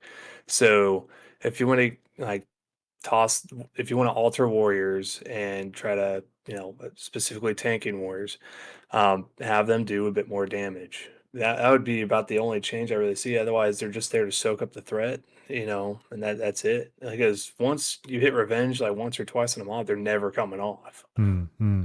Okay, Gleb, let me throw this over to you, and then we'll get to the others as well, because Zim's just brought up something that I think is a little bit universal here in regards to tank. I talked about my sort of lack of knowledge or hesitation to really tinker with healing too much in a SOM 2 environment. But the same question has to be applied to tanking. And we know that what happened as the game went on is the devs decided to actually make tanks do damage, and you can do a respectable sort of amount of damage as a tank and feel like, I'm helping. But in vanilla, that's very much so not the case. You are just a meat shield. You're not there to really do much else except take hits, and that's the point. That's what makes Classic classic. The tank's a fucking tank. Gleb, how do you feel about that? Do you happy with keep the vanilla feel? The tank is just a meat shield, or hey man, let's get them fucking whacking shit. So I'm going to say this from a healer's perspective, where they could heal too with the whole diamond flask stuff that they were doing at one point, and all the itemization, getting rejuve gems and all. That was far too much. But I think they should be able to DPS well, even if they're playing Fury Prot and playing a tanking role versus only in DPS. I think part of the beauty of vanilla is that there's so many different ways to play, and you can play however you want. And whether it's a very clear path where you just spec Fury Prot and you're able to do good damage while tanking, or you have to play with some unique itemization and certain buffs and just certain rotations, they should be able to have fun. Granted, they do already a lot of things. They lead damage charts, they can heal, but at the end of the day, it's a game. It's all about having fun, and it's not gonna bring others down if they're able to tank and do damage. So let them have it. Okay, Manny, then Meow. How do you feel about that, Manny, on the tank issue? Should they slap or sit there? I actually am a warrior main. Oh, sorry, mate. I From day one. apologize. Yeah. No, it's no problem. I mostly end up talking about shamans, but yeah, day one warrior. I think an interesting topic for this on Prot versus Fury Prot is this in a world where we have dual spec? Because if we have dual spec, then some of the value of Fury Prot, I think, it doesn't go out the window, but it means that if you're an off tank, you now can have a pure DPS spec and a tank spec. You don't need to be Fury Prot necessarily. Let's do it this way. Let's be useless. Let's presume dual spec. Okay, then I think Prot needs some changes. Then I am personally I hate the idea of the Fury Prot main tank. I think it's dumb. I think it's really, really dumb. And this is someone who I main tanked as Deep Prot and as Fury Prot.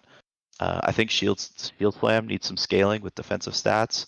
And I think that I don't want to go too far with something like Shockwave, but I think you remove the 4 target limit on Thunderclap. Don't have it hit super hard. I think buffing revenge damage a little bit would be good, but not to Wrath levels, because Wrath levels is just insane. But if you're tanking as a warrior, I think it should be something where you should be able to generate enough threat as Deep Prot that you're not holding your raid back.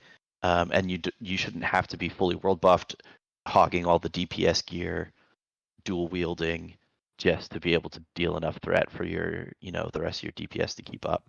So I think that's what I would be looking for, but I don't think you should touch Fury. I don't think you should nerf Fury as well. You had mentioned that the Warriors would have a collective aneurysm. I think the correct phrasing would be they would have another collective aneurysm. But I think you should leave Fury as is. Let them have their fun. But adjust Deep Prot so it's not a necessity to be Fury Prot to maintain a threat lead. Fair enough. Put a pin in that Thunderclap thing. I want to come back to you. I'm so sorry, Meow. We've left you on the sidelines up till now. But let me just ask you, Meow, do you have any strong feelings on Warrior, or are you not have much experience with them? One thing that I like a lot about Warrior is that it is considered kind of the hard mode for leveling or for hardcore, and that you get kind of rewarded with being very strong in the end game. I think that that's pretty cool. But I do agree that Deep Prot would be a good thing to, make real. And maybe one way of doing that I think would be kind of funny is in maybe somewhere deep in the talent tree, give them like a commanding shout. And the reason why I think it would be funny is because I think it would be funny to, say whoever is the person that's constantly hugging the floor in the raid group should be, in the group with the Prot Warrior or whatever. And it gives them just some utility, when they're not the main tank. Maybe it's in being in the group with the Feral, it's good for them. I'll stick with you for one more quick question, Meow, just because, this is going to be universal to tanks. And you've said, obviously we just talked Druid. You love Druid. This relates to Druid too. As my alarm goes off saying move on, Josh, but we'll stick around for just a second. Look, you've just said, kind of maybe we buff Prot, and everyone seems to be in agreement on this, make them hit a little bit harder or whatever. And then that would then lead into, so are we talking about doing the same for your Prot Paladins and your Feral Druids, your Bear Druids? Mate, are you like, yeah, give all the tanks something, and then what would you do to the Feral Druid? That's a good question. I didn't really like tanking that much. I like playing Cat a lot, but I do think I like that in vanilla that they have a role, they have a spot, and it kind of just comes down to leader of the pack in some cases and being able to be an off tank.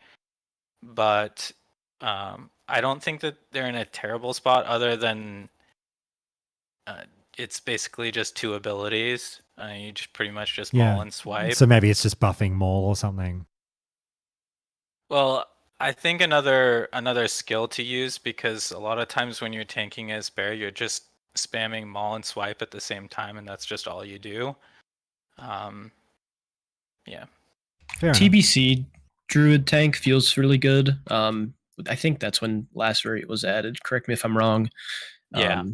And that's a stacking debuff bleed, and it's just one more thing to press. And I think that kind of smoothed out that bear rotation in a sense. Yeah, because it is pretty lackluster in vanilla, isn't it? Yep. And here's me gonna come in and be an asshole when it. I leveled in classic as a pally tank all the way up with my fiance actually, and then as a bear tank, and then warrior. So I just like to level as tanks, not necessarily I off tank and raid a lot. I've never really played main tank. But I level as tanks because it's easy to find groups. So as leveling as all three tanks, AOE threat is also just maybe just a general overarching thing to talk about when talking about classic tanks, because when you're a warrior, getting AOE threat, you're battle shouting depending on your group and your demo shouting, which just doesn't feel very good. Whereas if Thunderclap, did have an AOE cap and did a little bit more threat, critical, or is it the block? Let me have on my warrior right now. What's the damage shield? Every time you take damage or block a melee attack, you cause damage equal to 20% of your block value in Wrath. So again, people are just hitting on you and you're building up threat. Could be something that just kind of helps with that AOE threat a little bit, which is always nice while tanking dungeons and trash. Fair enough. Guys, we'll move on from Warrior, but if anyone has anything desperate to say that we didn't get out there, let me know. Manny, I just wanted to say one last thing about that Thunderclap thing. I'm leveling a Warrior at the moment in Era, just dicking around. I'm basically leveling all the classes to about 25, 30, just fucking around. And I had no idea that Thunderclap was restricted to 4 targets. And I had to laugh at that because I was like, in the world where vanilla was the game that let you, mages could blizzard infinite targets and whatever, it was so funny to me that Thunderclap had a limit. Does it make you laugh a little bit? Yeah, and it makes no sense too. You're like setting this big thunderclap around you, but it's like this guy gets hit, this guy gets hit, this guy does, but the other 3 guys, now they're fine apparently for some reason. One thing though, I'm glad you kind of threw it back to me here because we're talking about like AOE threat for tanks. One thing that I loved about tanking in vanilla is that you really have to work hard for AOE threat. So I don't want to totally remove that by giving you, like a heavy hitting shockwave and a heavy hitting thunderclap, or something for bears that they get in Wrath, Savage Roar, I think it's called. What I love about vanilla is getting those weird items that really help you AOE tank, whether it's your Smokey's lighter, or there's the other trinket from Ramstein's lightning bolt or whatever it is, or the essence of the pure flame for reflect damage, like stuff like that.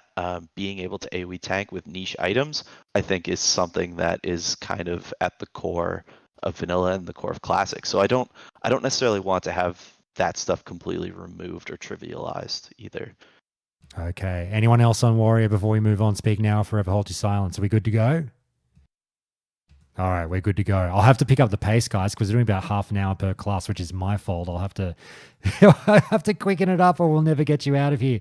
All right, guys, let's move on to Warlock. It's funny because someone mentioned before, I sort of highlighted some classes and I was, writing down, do we even talk about changing these classes being warrior, rogue, mage? But then someone mentioned warlock as well, which I guess is fair to say in a way. But like some warlocks do say, hey, we can hit a little bit harder in raids. Like, come on now. I'll have to apologize, guys. Who was it who said they'd played a bunch of vanilla warlock? So I played way back in original vanilla, but not in classic. But I did play back then to 60, and I rated. Too easy. Well, Gleb, we'll kick off with you, mate. I mean, I've got to ask the same thing that I asked with the Warriors, that I'll ask with the Rogues, that I'll ask with the Mage. Do we need to touch Warlock? I'd say the most important part not to touch, and it even extends a little bit beyond Warlock, is their summoning portal. I know it's funny, I'm not even talking about a true damage ability, but that's something that makes them very unique, and a utility that just has them want to be in groups, and all throughout leveling makes the big world of Azeroth feel a little bit smaller and more unique. And I just think it's important not to have summoning stones function in the way that they did in later parts of the game. I think that's something unique to Warlocks. But in terms of the class itself, it's a really unique class where you get pets similar to Hunter. You can heal yourself doing damage, so you can kind of be a healer. I think the one thing that does need a change, because it was neglected, was And I'm blanking the name of the spell, but you can essentially make your weapon attack with fire, or just the small equips you can do to your weapon. That just seems like a huge opportunity of the devs thinking that this Warlock could be this do-it-all class that they never capitalized on. And I think that'd be something really cool to change and update on. You've raised a really good controversial argument, and an argument that I had no idea was so controversial about Warlocks, and that is summoning, and also an argument that extends to how you feel about summoning stones as well in the game. And it's funny because in Season of Mastery, I believe Season of Mastery 1, they enabled the summoning stones, that didn't work in Classic, that we now became used to in TBC and Wrath. And it was an interesting experiment. In a vanilla world, are summoning stones a good thing? I personally it looked like it really split the player base in two. Like, I really feel like there's a 50-50 split on people saying they're amazing, summoning stones are fantastic, and then the other half going, no, it kills world PvP, these things are fucking ridiculous. In a vanilla world where flying mounts don't exist and whatnot, and everyone's on the road, going to dungeons and everything. And then I think, Fred, you might have been there for the discussion in the Discord where it then extended to Warlocks saying like, well, and Fred, you might have been the one who brought it up, where it's like, because I'm anti-summoning stone in vanilla because I'm a big fan of world PvP. I think that the aim of the game, we all talk about how the world is the star of vanilla World of Warcraft. Populate the world at all costs and don't put things in the game that robs the world of people running to and fro. Summoning stones obviously can rob you of that. It might have been you, Fred, or someone else who said, no, like you need summoning stones. Like, the quality of life is fantastic. It doesn't really kill world PvP, blah, blah, blah, blah, blah. And the major point was just, you've still got Warlock summons, so what's the difference? And I guess the difference would be, well, you need one more person for a Warlock summon, so that's something, but maybe it's really not that different. I don't know. Fred, let me just throw it over to you. And sorry, you'll have to remind me, was that you or did you see that conversation, and how do you feel about it? Well, I definitely saw that conversation. I don't remember if I participated in it because I was very torn on that one. I think I maybe just was looking at the sidelines and saying, wow, this is really interesting, but I don't know how I feel about it. I definitely agree with you, that the world is the star of vanilla WoW, and that's what makes vanilla WoW to a large degree. If I could point to anything, it'd be, that everyone's in the world, everyone's together. And that's why, for example, I really, really, really hate boosting. And so, I think if I were to be consistent with that, I would say no summoning stones, which I think I think no summoning stones. But I wouldn't remove summoning from Warlocks. I think that is something that makes me unique. Oh, yeah. And here's what I said was, like, I was actually talking about how unique it was to have a Warlock. Like, I remember, spamming, trade chat or, looking for group chat and being like, yeah, we have a Warlock. Like, that's a major selling point of trying to finally get that one tank or that one healer to complete your group, because obviously you have no problem getting your DPS. Is that we can summon you, can summon. I think that was my only contribution. So I definitely am a fan of the world because I think it is something that makes them unique and sort of feels very vanilla WoW to me. Although I will admit that it, perhaps it does do some damage to the world as a world, but again, you need 3 people to summon. So it doesn't really feel that way to me. Yeah, my point, sorry, one second, Malfurion. My point was more like, I'm not saying delete Warlock summons. And as you mentioned, Fred, like, it still takes 3 people to get the summons going.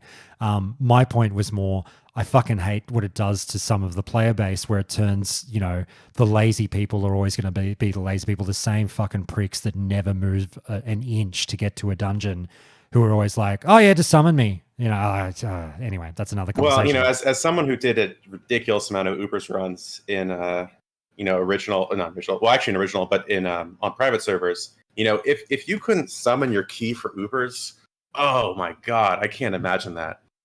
So I agree that it enables lazy people, but like, just the ability to look, if the trade-off of enabling lazy people is like, actually being able to do Ubers runs, okay, I'm sorry, but I'm siding with actually being able to do Ubers runs. Okay, fair enough. Meow, go for it. Yeah, there's also like the business side of it where, gives Warlocks a way to make a little bit of extra change on the side. And I think that's kind of cool. I knew people who would have multiple accounts, and they would just set up summoners in different spots in the world, and you knew that you could always reach out to them and offer them some money to summon you to wherever you need to go, to the Songflower or whatever. So it's another thing I just Fair wanted enough. to see. No, fair enough. Guys, before we dive a little bit deeper into actual Warlock-like stuff, anyone have any strong feelings on the Summoning Stone Warlock summons argument before we move on? I don't like how raid groups would have their summoning spots outside raid instances in like glitched areas, inside walls, or on Right, top of things. right. And usually it's like a level 20 warlock too, and like a couple of level 1 clickers because they're in a glitched spot, so they're safe. I think that's super lame. I loved how early on in Classic, raid groups would go out to the raids as one big group, all flying out at the same time. I think that's amazing, and I think that the further and further we got into Classic, the more we saw just everyone getting summoned. You know, log on, get your summon, log out, run out of your glitched wall spot into the portal. And I thought that was that kind of actively made the game worse. Yeah, I agree with you that it's lame. It's funny because I finally watched for the first time just over the last few days Barney's, Scarab Lord series. And there's a unique little moment there where it's a flash in a pan comment where he rides out to a raid with, this casual guilds, and he just off the cuff goes, well, this is fucking weird not having the Warlock summons like go out and we're actually running to a raid. I'm not used to this. And it really was like that Sweat Lord versus casual sort of style of approaching raids. That I more often than not got Warlock summoned to a raid, and yeah, again, you want to kind of populate the world and have guilds running through Blackrock Mountain. I don't know. That's maybe a can of worms for another day. But guys, let's dive into Warlocks. Look, yeah, they do damage. They're not topping any meters, but they're sort of somewhat kind of up there in a way. Gleb, how do you feel about their damage, and do they need to be touched? Yeah, it's okay. It's not the best, but they're definitely not the worst. They're not like one of the meme specs, and they bring some utility, so people have them. I think, and I haven't played in a while, but I think one of the big issues in Classic was with their threat generation. They don't really have a way to drop threat. And I don't know if that meant that they were necessarily holding back damage and they could have done more if that wasn't an issue, or they just don't have the upper end just because that's the way that they're built. I'm not sure if anyone knows that well enough. So They just don't have the oomph. Is it just Soul Shatter and they're fixed? I don't think so. It sounded like someone just said they just don't have it. They were one of the most disappointing classes throughout Classic's lifespan. Everyone kept thinking, oh, when they get BWL gear, they're going to pop off. Oh, when they get ZG gear, they're going to pop off. Oh, when they get AQ gear, they're going to pop off. And then, it was kind of an ongoing joke. They just never actually really ended up doing the damage that people kept thinking they were going to do. They were fine. You would have a few in raid, but they were not anywhere close to the mages and the rogues and the warriors. When was it that they could start using dots? It was a debuff cap issue, but I think it's been mathed out that even if they could use their full dots, they still wouldn't have the damage. It's like Shadow Bolt spam just ended up being better. Even if you could throw up a corruption, here and there, it was still just, Shadow Bolt spam was better, and it still wasn't very good. Well, on that note, sorry, I was having to text my wife, guys. I was rudely typing away there for a second. Shadow Bolt spam absolutely was the go, Manny, like you say. So, in fairness, we've talked about wanting to radicalize things for the enhancement Shaman, and, let's go fun, the name of the game for Season of Mastery 2. Warlock rotations got relatively elaborate in Wrath, like in a weird way. Would you like to see an element of that in vanilla more, or because obviously Frostbolt spam and Shadowbolt spam is going to be part of the conversation when we talk Warlocks and Mages. Like the one button spam is something that a lot of people point to with vanilla and go like, this game is actually kind of fucked in a weird way. So do we just go, well, here's Warlocks up, change it? I think one thing they could play around with that's related to Wrath is like an execute phase, where Affliction Warlocks have their Drain Soul, which changes things up for execute phase, and there's ways you can min-max it with externals like PI and stuff like that to make sure that you get the most out of it. And it's kind of interesting how Warrior has their execute phase, but I don't think in Classic anything else does. So maybe that's some way they could change things up by giving Warlocks kind of an execute phase to change up the Shadow Bolt spam and to give them a bit of a bump in damage. Fair enough. Fred, let me just ask you and get you to chime in anyway. But Fred, you've seen all the numbers. You'll have to remind me, how far off the pace were Warlocks exactly? Because they weren't like terrible, but they weren't like, they were very mid-tier, weren't they? Yeah, I mean, so basically they're the top of what I would consider like it. I mean, it depends what were your goals with balance. I already said I would nerf warriors, and I would do the same to rogues and mages, and then I would try to get them to warlocks level. Is sort of what I would try to do. But if we're throwing out nerfing classes, then absolutely they should be buffed up. They just etch out hunters who are doing anywhere from 50 to 60% of the damage of a Fury Warrior, and so warlocks are just above that. So still, compared to Fury Warrior, terrible. And then rogue and mage aren't super far off from Fury Warrior. A 10% drop typically to rogue, and then maybe a 15% drop. Or a 5% drop, depending on what you're using, to mage. Mage is just under rogue. So yeah, I was the one who had said, originally, what classes are we looking at here? Are we going to change warrior, rogue, mage, and then I threw in warlock, maybe surprising you by saying that. And again, it's just because warlocks to me is like the baseline, like the number we should try to have everyone converge to, rather than buffing them up. But if that's the way you want to do it, that's no problem. I was going to say, Manny, one quick point. Are you forgetting that Rep Paladin has Hammer of Wrath? Execute's not unique to Warrior. No, but of course you're right. Of course, Warriors are the only one that really have an execute phase.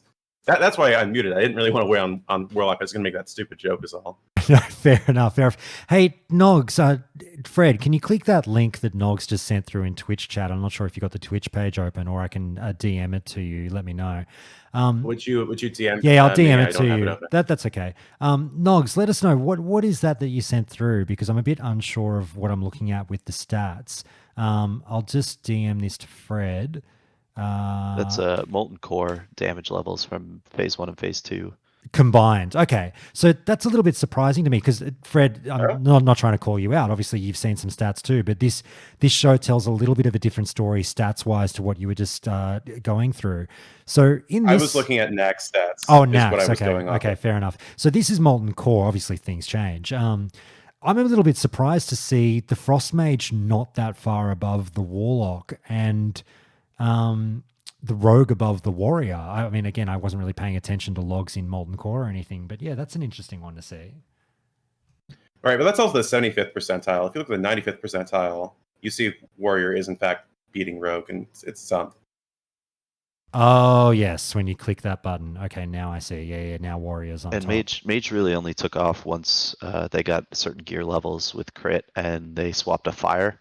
Yeah, swapping to fire is the biggest thing, because they're frost and MC and BWL, but then once you have, rolling ignites going, then it's a whole nother ballpark for mages. Meanwhile, like hunters, one of their biggest problems, they don't have scaling later into the expansion, because unlike TBC where you have pet scaling, you just don't have that. And so that's sort of, and like they also have like 56 adu to 1 crit, not to jump the gun on hunter. So it doesn't surprise me to see, if you're looking at earlier things before mages fire and before hunters, lack of scaling really catches up to them, to see them doing better than warlocks, not surprising. But by the time you get to, the Nax stats, that's at least the Nax stats I have up on Warcraft logs right now, that is not, what it looks like. Fair enough.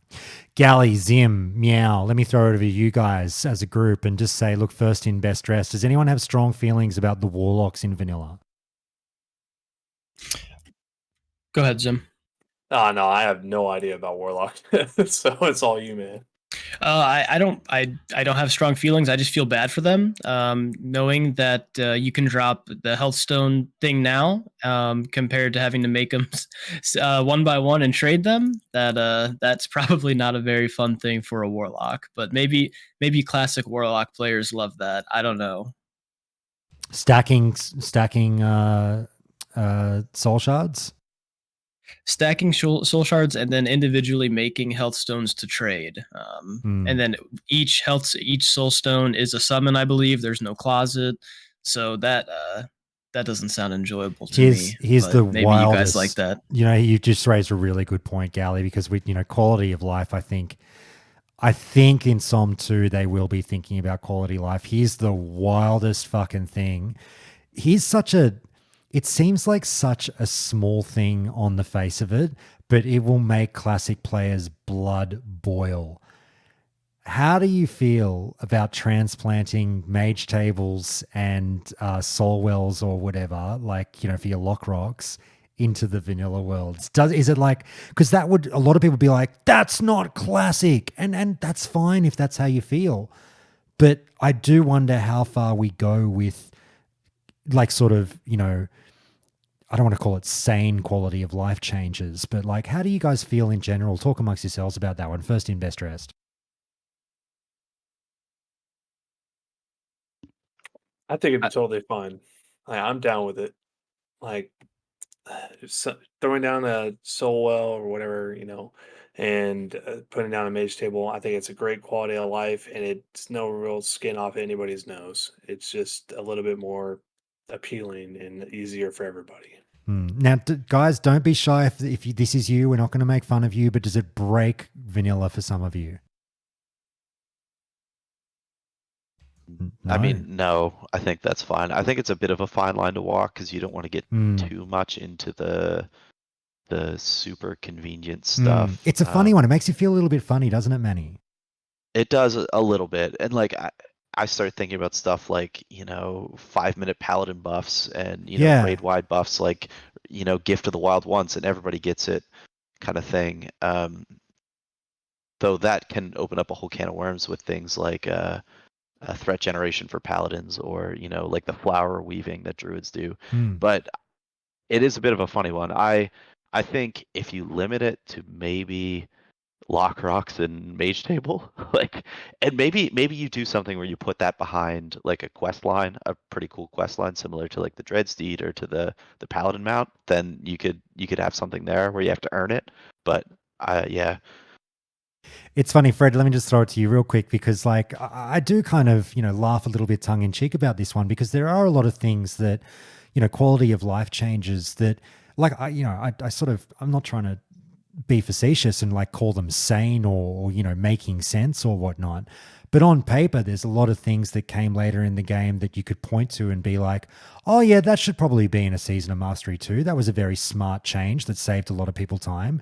But there are certain things, and like we're saying with the mage tables and whatnot, that makes everyone's vanilla bone in their body go it shudders and go oh, hang on. And then you have the Harlan Williams 6-minute abs reaction where you're like, no, even if it makes sense. Do you know what I mean? Yeah, I mean, the one I'm struggling most with is dual spec. I think that's probably the ultimate example of a quality of life change that is so controversial. And so many people want it. It adds so much to the game, but in the same sense, I can't help but feeling it takes something away, and maybe it is just my vanilla bones, just viscerally reacting to it. And I'm so torn on that one. I don't really have an answer to that one, but I think, I agree, and I think that's sort of the prime example. All right. Anyone else on this before we get back to Warlocks? Just jump in and say again, this is a hard one because I love quality of life things. I mean, we play video games because they're fun, and I think some things would break the game, but then again, I'm also a big proponent of dual spec, so maybe I'm a hypocrite. I don't know. I think there's some that would be really good and some that would be questionable. I would be beyond shocked if dual spec is not part of Season of Mastery 2. Just flabbergasted. So yeah. Do you think it's going to be locked behind gold as well? Or do you think they do something else with it? I don't know. I mean, they'd still... Epic quest line. Oh yeah, meow. I mean, fucking, we said on the show a couple of months ago, more epic quest lines. Yeah, I would love to see it, but we'll have a think about it. I do like the epic quest line argument though, but yeah, gold is an easy thing to do. Guys, back to Warlocks real quick. We'll finish off on them. Look, I've kind of joked, is it as simple as like Soul Shatter and maybe an execute phase with Drain Soul from Wrath? I mean, is that kind of maybe it to talk about? Is there anything else specific to the trees, be it destruction, demonology, or affliction that we need to go into?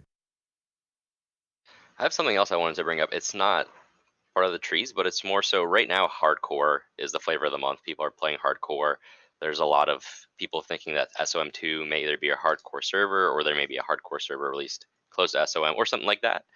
And I just wonder what they will do for something like Soulstone, which is such a unique ability in a normal time of gameplay that gives warlocks the ability to either resurrect themselves anywhere or help their healer in a group resurrect. And that's useless in something like hardcore. I'm just curious if they will change that and make it something more applicable. And I'm just curious to hear you guys' thoughts.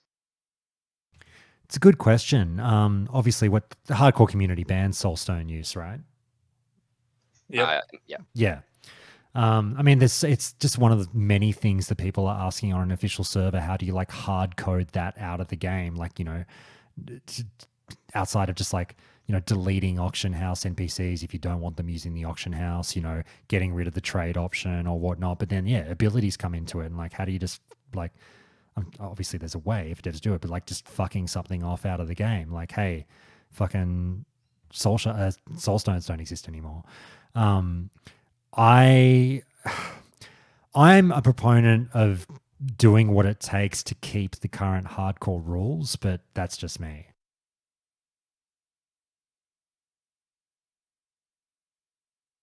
Anyone else on it? I think you could do something kind of small with it, like for hardcore, make it so that, you know, if you have Soulstone on and you drop below 20% health, it heals you for 500 or something. Like, I don't know. How about something like you see in games like Apex, or maybe not Apex, I don't remember exactly, but like Fortnite, where you just kind of like you go down and somebody has to come revive you in an essence. So like your soul is stored for a very short amount of time, but one of your party members has to come, or maybe somebody just running along the road has to come like actively save you in order for it to get an effect.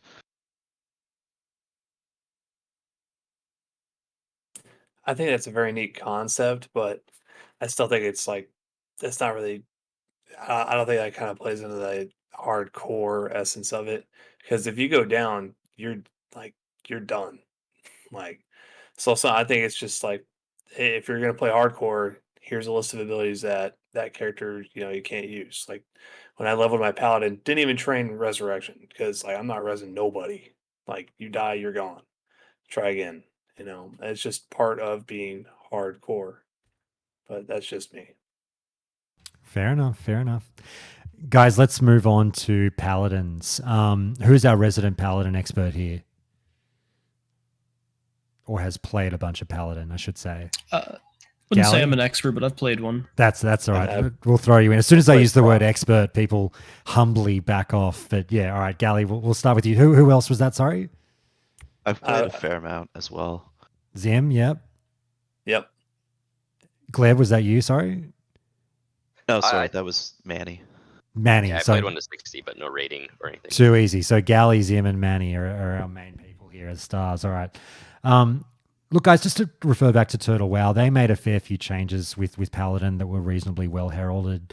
Giving them the Crusader Strike, like an extra button to press. In talking about Red here, Consecration became baseline, no longer something you had to talent into.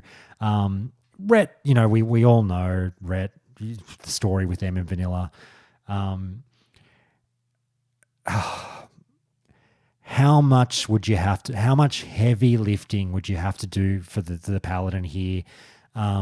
Is it absolutely do it because paladins, need to be strong for the health of the game?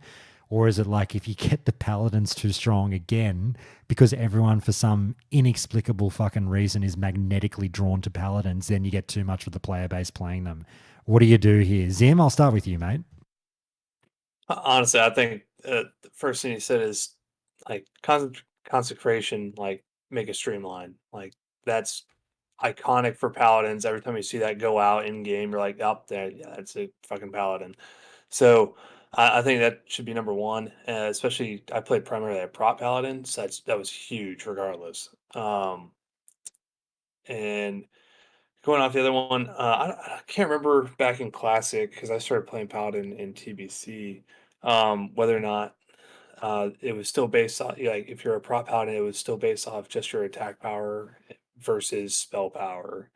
I'm pretty sure the switch to spell power was just Wrath, right? Or It's spell Strength. power in TBC. Okay, it was spell power and TBC, and then switched over to Strength, changing into it.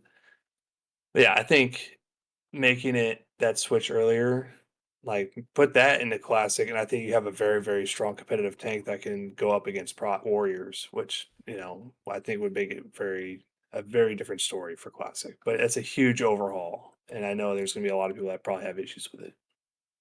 Galley, the Paladins screamed and screamed, through TBC and Wrath, buff us, and Blizzard was more than happy to step up to the plate after some initial hesitation to give them what they wanted. Do you think that theme continues and they should, bend over backwards to make the Paladins happy because they've got so much, lacking for them in vanilla? Where would you start? I think starting with Rhett doing a Crusader Strike again, just one more button to press. I don't think it's going to break the class. It'll just make it a little bit more enjoyable. I rated. I guess I'll not preface, but I guess I'll just input. I rated on a team, the same team since the first day of Molten Core all the way through Nax, and we had every meme spec you could think of. We had a Rat Pally, we had a Shadow Priest, we had a Boomkin, you name it, right? And the Rat Pally would get world buffs and put in work, and I think he topped the meters on one fight, topped to scare him, said he was going to hang it on his fridge, and that probably never happened again, and he just hit the casino that night, right? So I think the Crusader Strike would be, I don't want to say an easy addition, but something that probably wouldn't break the game. Pally taunts for Prot, maybe just one single taunt. I know in TBC they have that weird 3-person I know they changed it for TBC Classic, but original TBC it was you had to target the person to take the threat off of them. But again, just a normal taunt I think would suffice. I do know some person who played a Prot Pally, and they said I did the Blessing of King spam, and you can compete if you have a Thunder Fury and you can do Blessing of Kings and you want to go through all those symbols. But I think a little taunt with maybe their version of Shield Slam might be something that would make it work. I think Holy's in a decent spot. I don't think too many people complain about Holy. So just maybe those little additions. Fair enough, Manny. Let's throw it over to you, mates. I think the taunt is one of the greatest foregone conclusions when we talk about anything in Season of Mastery 2 for Paladin here. We don't even probably need to go that far into it. But yeah, it's an interesting argument over do you just give them what they got in TBC or give them a more traditional taunt? I think the TBC one is fine. A macro makes it even that much easier. But tee off, Manny. Paladins, go nuts. Yeah, a taunt is low-hanging fruit. I would lean towards doing it similarly like the Righteous Defense, which is the taunt off your friendly, rather than it just be the same as, a warrior or a bear taunt, single target. I think having it be a little bit different may as well. For Ret, I'm actually interested to hear people's thoughts on reworking seals and maybe going with seal twisting, because I know that's a gameplay style from TBC that a lot of people really, really enjoyed. And it's a way of pushing more buttons without giving them more abilities necessarily, that it's like a skill cap thing as well. And I feel like a lot of the Rets really enjoyed seal twisting. So that's something that I would potentially revisit, and I'm interested to hear what people have to say on that. Guys, a vote, seal twisting, yay or nay? I'm in favor. I think so. The Red Pally I rated with in TBC loved it. So I didn't really play Red at all. But I think that's one of those expressions of skill, I think would be a good way to put it. Fair enough. Zim? Yeah, I think it just goes into that if you know somebody's seal twisting, they've played the class and they know the class, and it shows their skill level. Nice. Gleb? Yeah, all about make it as, I guess, high end as possible, where if people want to go for it, let them go for it. Fred? Yeah, I like it. I think that was sort of what people were really taking advantage of a lot in Classic, maybe was drawing people to Ret. So if they like it, we should keep it. All right. I was waiting for Fred to be the one dissenting voice. I thought Fred might spice it up, but no. Yeah, I was waiting for Fred to come in hot as well. Like, no, fuck that, fuck the paladins. Well, look, something that Fred said earlier does make me sort of think of paladins a little bit, because we did, well, Manny, you and Fred were talking about, PvP ramifications, and go nuts if it helps them in PvE, but not really care about the PvP effect was something, I'm butchering it, but words to the effect of what you said, Manny. Is there any concern? And Fred said, buff enhanced shaman all you fucking want. It's not going to save their asses in PvP. Is there any concern over drastically buffing Ret in vanilla, what it will do to them in a battleground? Is there concern? Maybe. I feel like Ret was in a bit of a weird spot in PvP, because a lot of people would play like a Reckoning build, not just your traditional like DPS spec Ret. So it's tough to kind of compare if you make some changes to something like Seal Twisting. Maybe you would see people play like your traditional DPS Ret a little bit more rather than Reckoning Ret. Yeah, I mean they're very strong, but like you look at the other side where shamans, if they get their buffs too, then does it keep the faction battlegrounds? Does it keep that balance still somewhat even? Maybe. I don't know. I think that if you're looking at, like I said before, PvE changes that people seem to enjoy, something like seal twisting, and it upsets the PvP balance a little bit, then I'd just say, what the hell, go for it. Let people sort it out in Warsong Gulch. Fair and enough. AB. Fair enough. The one ability I stare at, and anyone please do chime in on this if you feel I'm going crazy. The one ability I stare at is obviously we talk about the kite ability of the enhanced shaman, the kite ability of the warrior, and I know people say you can kite paladins as well, but I do sort of somewhat stare at Blessing of Freedom and go like, I don't know, like in certain situations, you pop that Blessing of Freedom and the Paladin now fucking slaps. I'm again, guys, I haven't spent that much time with Red Paladin and Vanilla, but like by all means, tell me if that's like something that might be of mild concern or not really. I mean, It's purgeable. Yeah, true. Yeah, I wouldn't be too concerned with it just because your healing paladin is just so strong in your pre-made team, and one of the major benefits paladins give, they're great, is cleanse. And like just insofar as you're playing a Ret with like a limited mana pool and just can't do Blessing of Freedom or cleanse all that often, or not nearly as often as the healer, it's just like it just doesn't really fit in the team that well, even if it's pretty strong otherwise. Fair enough. Fair enough. Guys, let's talk about the other trees as well. But obviously, I think the general argument here is just buff Ret, on top of the seal twisting, which is an interesting addition as well. Holy, we've kind of said, mostly fine as is, whether or not you need to add anything to the Holy Paladin. They've got a bit there, they do get the instant cast a la Riptide in Wrath as well. It's Wrath, isn't it, when they get that? Whether or not that's something that's an easy addition, I don't know if it's needed for the Holy Paladin. They've already got, incredibly quick flashes of light anyway or whatever. But then the Prot Paladin, real quick, I think of things like, Avengers shields, and I sort of want to sit there and go like, give them Avengers shield. I don't know. And the Prot Paladin's mana pool is abysmal. Nobody wants to play Prot Paladin because it fucking casts 3 spells and you're done, and you're asking people to wait for you every 2 to 3 pulls. It's very frustrating. I would think that would be an easy thing to look at. What do you guys think? Yeah, that spiritual attunement or whatever it is, where they gain mana from being healed, is probably a pretty low-hanging fruit for the Prot Paladin as well. And just on your note on Holy too, they're not just fine, they're absolutely insane. They're so busted as healers in vanilla, so I don't think you really need to touch them. And they do have the instant cast in Classic as well. They have Holy they do. Shock. Oh, right, of Yeah. course. They don't use it much, but they'll use it every now and then. It is there for them if they want to. Holy Light's already instant enough. Yeah, basically. Yeah, Or rather, Flash of Light. Flash of Light, yeah. yeah. Fair enough. How about any of you other guys on the Paladin before we move on? Yeah, no, I think for Prot Paladin, low-hanging fruit would probably be Spiritual Attunement, like said, and then also maybe just a single taunt. But I like the idea of keeping it like, hey, you have to target the player to taunt the enemies off of that player, It's just a different dynamic, and I think it still makes mm. it a little bit more challenging. They probably don't need Avengers Shield. It's a fun button to hit. Oh, super fun. I love it. But in Classic, probably not.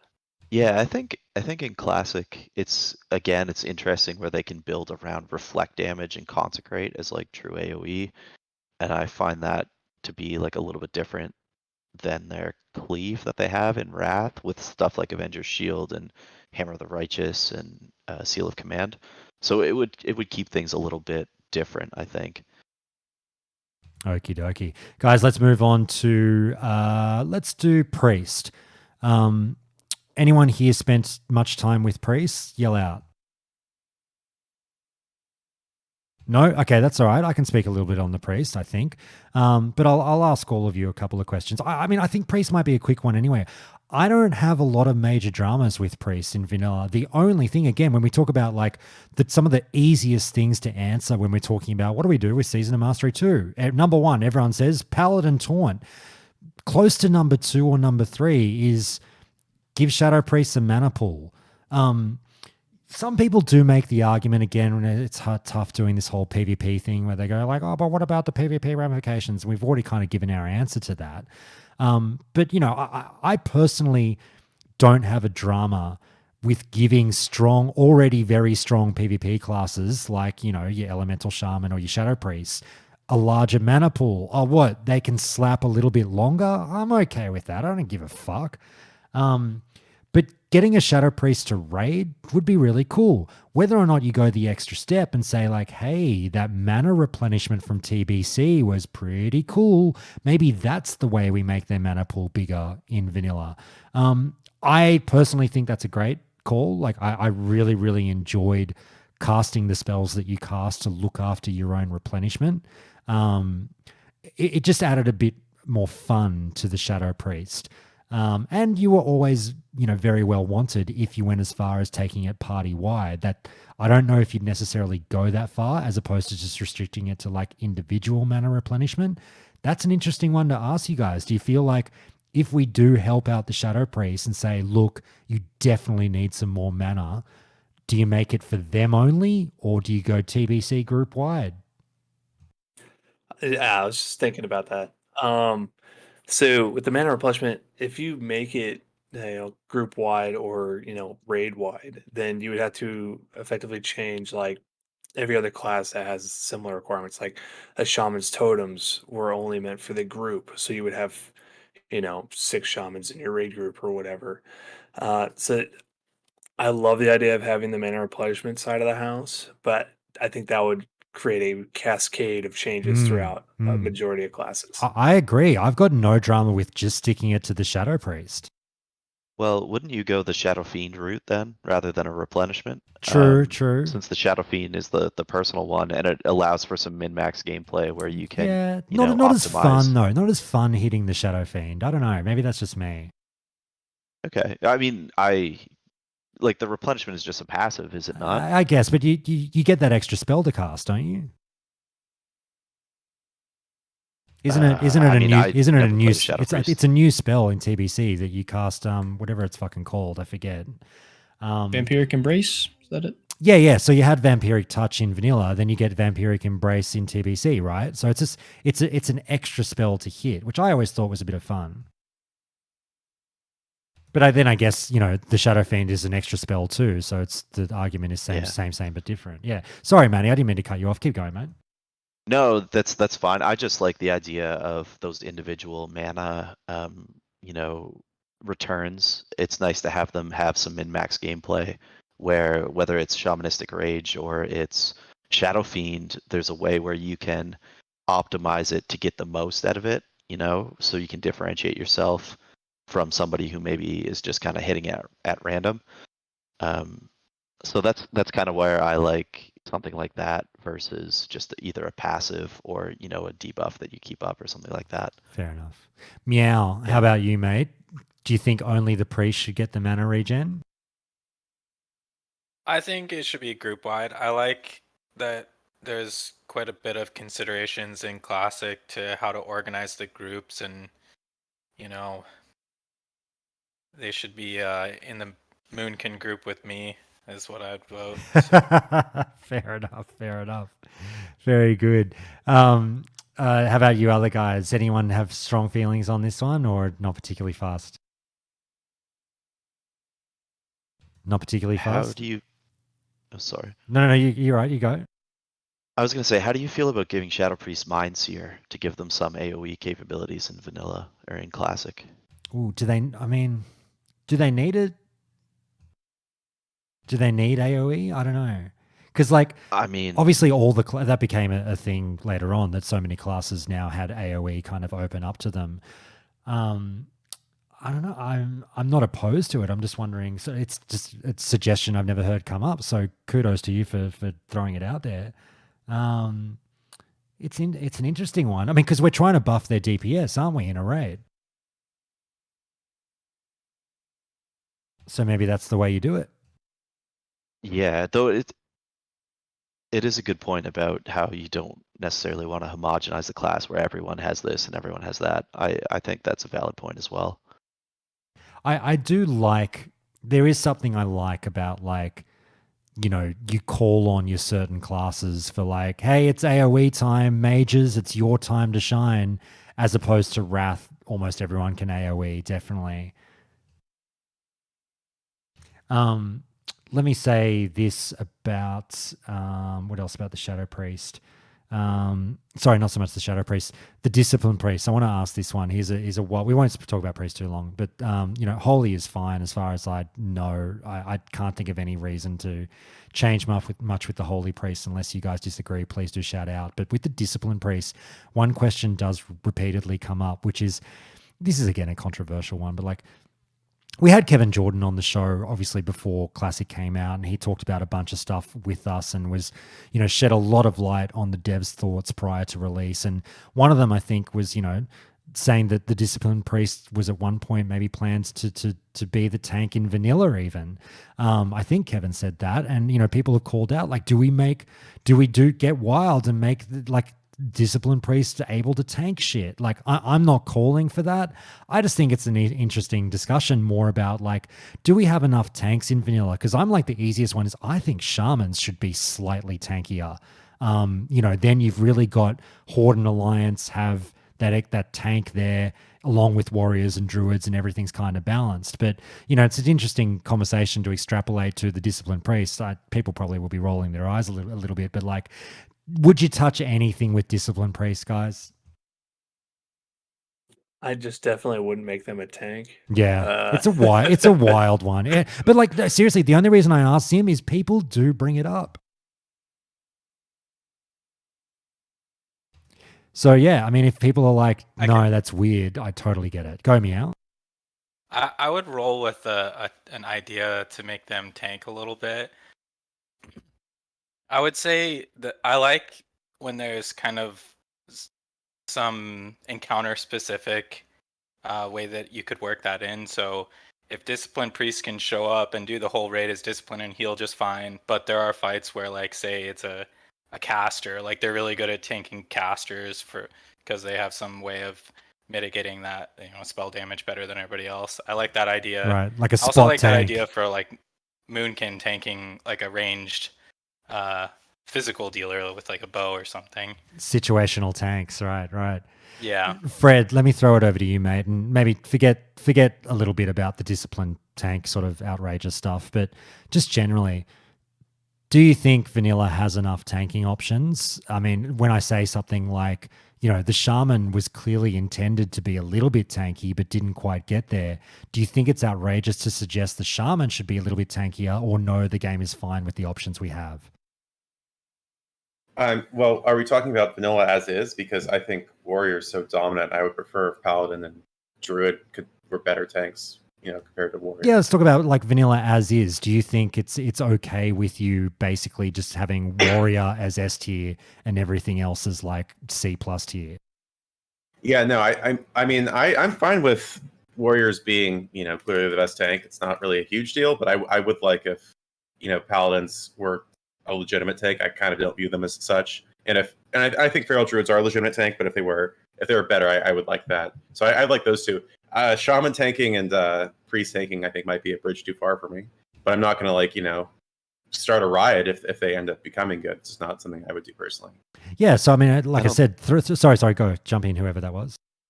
I was going to say, I don't think you can put Disc Priest tanking and Shaman tanking on the same level. No, throw out Disc Priest. I shouldn't have even brought it up. I feel like a dickhead for bringing it up. So throw that out the window. But I think there's a little bit meat on the bones for the Shaman argument, Manny. Yeah. Yeah, the Shaman's tanked. Like, I know there was a Shaman who tanked all of BWL as main tank, tanked Nefarian. And ZG, I'm not sure about AQ, but like there are people out there who have made it work, and it takes a lot of effort. It takes a raid group that's willing to work with them, of course, but that's something that I think would be the next thing to explore is the Shaman tank rather than, one of the others. Maybe Boomkin though. I do like Meow Furian's idea of having tanks, because you see it some with the Warlock, on a couple different fights where they assume a tank role in vanilla on Twin Amps or in TBC on one of the fights in SSC.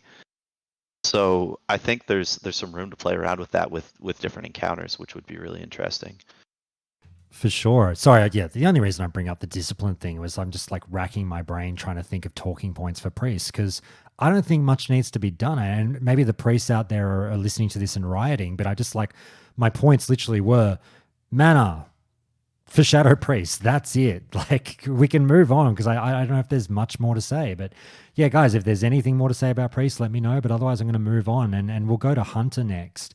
Look, Hunter's a weird one for me. I can't think of a whole lot with Hunters because I find them like such a fun class as it is. The only thing I can possibly think of with a Hunter is like, again, this is assuming a world where the buff and debuff limit doesn't exist and they can serpent sting away and do whatever the fuck they want. Like, I don't know, do you give them one extra button to push? And it's like, Josh, in TBC, they got straight shot or whatever. That's literally what the devs did. But straight shot wasn't that fun to use, was it? Because you just wound up spamming straight shot. But like, I personally think the Vanilla Hunter is fantastic. I think their rotation is great. I really wouldn't touch too much myself. I hate TBC Hunter. I hate Wrath Hunter. Like Hunk, I think Vanilla Hunter is fantastic. Do you guys agree or disagree? Would you change anything with Hunter? I have been leveling a Hunter in Era, just kind of casually. I think I'm 41 or 43. And I did not like it at first. And once I, learned how to train my pet skills and stuff, I was like, oh, this isn't so bad. So it's been a little bit more enjoyable as I actually learned the class. And one thing I know about Hunters at endgame, and I guess we're just going to look at this at a rating perspective, is that they do not scale well. And someone mentioned this earlier. I remember my very first rag kill. Our Hunter was #1 DPS. It was like 320 DPS or something. But, by week 2 or 3, it was just getting blown out of the water, right? So it's there's the one meme that it's like, all right, yeah, you're a Hunter, go pool. You bring 2 Hunters for your trank shot, and that's kind of about it, right? In terms of a meta raid comp. I think Hunter's a blast, and I think maybe if they did have an extra button, it would make them just a little bit better, or if their itemization could be a little bit better, because I think a lot of people like Hunter. I just don't think a lot of people play it at endgame because it doesn't put up big numbers. Well, yeah, we talked about itemization very early on in this conversation, and we haven't really talked about it for a bunch of classes since. Like we talked about it with Shaman, but now we're back to the Hunters. Like it is that late game scaling that is the only issue that people highlight with Hunters. So like Fred, maybe I'd throw it over to you and say like, is the issue something as simple as staring at Hunter tier sets or something and fucking around with those? Well, I do think the issue is scaling, and just to demonstrate the point, I think Nog linked in the Twitch chat that as of MC, Hunters were looking pretty decent compared to Warrior. If you go to the 75 percentile for Blackwing Lair, which again is still pretty early in the game's lifespan before scaling issues really kick in, they're already down to doing 57% of the damage of a Fury Warrior. So that's a pretty precipitous drop-off just between MC and BWL. I think the main issue is scaling, and I think the issue is is pet scaling. I think it's a really simple solution, which is in TBC, your pets scaled with your stats. And I would just add that, as soon as you level 60, so it doesn't affect leveling or something. And that should help them scale throughout. And if they need more scaling, you can make something like Aspect of the Hawk or True Shot Aura give percentage range damage instead of flat AP, because obviously that'll help scaling. Well, that and pet survivability. Right. Yes. I mean, so the other thing that Turtle WoW did, I think this might have actually been TBC change as well, but I'm not sure, is they reduced the AOE damage that pets take. Yeah, that's and right. So obviously that's that helps a lot in raid environments as well. And so I think that's a solution in terms of adding steady shot, which is what they got in TBC, or kill commands. Yeah, absolutely not. I mean, I played Hunter probably the most out of any class in vanilla, and I really like them in vanilla. And the one button kill command steady shot, I know it's a little bit of a meme. It's not really necessarily that in TBC. I really don't like that. I like how they play in vanilla, and I think the rotation's great. If you want to work more into it, you can of course do melee weaving, kind of a meme, but you can try to do it. It's just scaling, and it's just and they're a pet class. They're a hunter. They have a pet that's it's kind of a shame. I think that the skill of microing your pet around the melee mechanics is not really all that important, because your pet doesn't even do that much damage. Even in MC, though there's some, and then by the time you're in next, it's a total liability, and it's just absorbing a chain heal bounce from your shaman, and you're better off not having it at all be summoned. So I think the solution is really pet scaling. That if other scaling is needed, as I said, look at where they have flat damage, which is ammo, aspect of the Hawk, and True Shot Aura, and you could change those to percentage range damage instead of flat damage. So I mean, Sorry. I know I ended my sentence here. Just real quick. They get another rank of aspect of the Hawk in AQ. So if you really wanted to give them that boost later on, you could add the percentage damage to the last rank of aspect of the Hawk that you get from the book in AQ to really make sure it's only hitting at the back end too, if you really are worried about them being too strong at the front end. For sure. Nogs asked the question in chat: would being able to trap in combat break them in PvP? Well, I mean, you kind of effectively do, right? Because your PvP thing is I hit you with scatter shot, and then I feign death, and then I hit you with freezing trap. Like, I love that about the vanilla Hunter PvP. Well, so that's one thing. Actually, one thing I would change, because in private servers you could do that, but as of in patch 1.12 and only patch 1.12, it was not in patch 1.11. It wasn't in TBC. There was a DR with scatter shot and freezing trap. So if you hit them with scatter shot and then you did the feign death freezing trap, the total length of time they'd be in the freezing trap would be significantly reduced. So I would go with how private servers did this implementation. Another thing for really nitpicking is that there's something called the retry timer on ranged attacks in classic vanilla, where if you try to do a ranged attack but you fail, it's basically like a version of spell batching, where it only checks whether you can start another ranged attack every 0.5 seconds. Yeah. So potentially, instead of taking 0.5 seconds for your attack to get out, because that's the draw of your weapon, it could be a full second randomly that you have no control over. Again, not a thing on private servers, just another fun, server side issue that I think was introduced in Classic that I would get rid of. Okay, guys, anyone else on the Hunter? Is it kind of okay as is? Just address maybe the pets and the scaling. I really love Hunter. I think it's one of the kind of trickier ones to just up the damage on, because I do think in PvP it would be a lot bigger of a problem than just like increasing Moonkin damage or enhancement damage. But I will say one thing also that I love about Hunter is I loved farming Lotus as a Hunter with Eagle Eye, but I do hope that Psalm 2 also has what Psalm 1 had about the just kind of general herbs also having a chance to grant Black Lotus and Elemental Earth and all that stuff, because the Lotus situation in Classic, it was fun as a Hunter to do it, but a lot of times I was also very frustrated by it, because there was situations where it was just a rogue on every spawn point, and they're rogues from different factions or from both factions, I mean, and then there was also just a very organized group of gold sellers that were constantly, if you tried to compete with them, suddenly a bunch of them log over to hunters that can come and chase after you. So I think Psalm 1 had a good solution to that. All right, fair enough. Guys, anyone else on Hunters before we move on? One last thing that they changed in late Classic, I believe, was that they had allowed hunters to get ranged AP from world buffs. Oh yeah, good point. So that's something that might help their scaling a little bit. I think that's something that should be in there. It was kind of I agree. weird that they didn't. I also think that trap in combat would be good as well, and maybe mess with the dead zone just a little bit. So melee weaving and trap weaving becomes, you know, a playstyle you can do if you want, but not something you absolutely have to do. Yeah. Yes to the world buffs thing. I agree. All right, guys, let's move on and we'll start to wrap up this chat because quite frankly, I'm going to lump the next two classes, the last two classes into the same question because we sort of touched on this with the Warriors where I was really hesitant to talk about Warriors because like what do you even do with them? They're already the fucking best.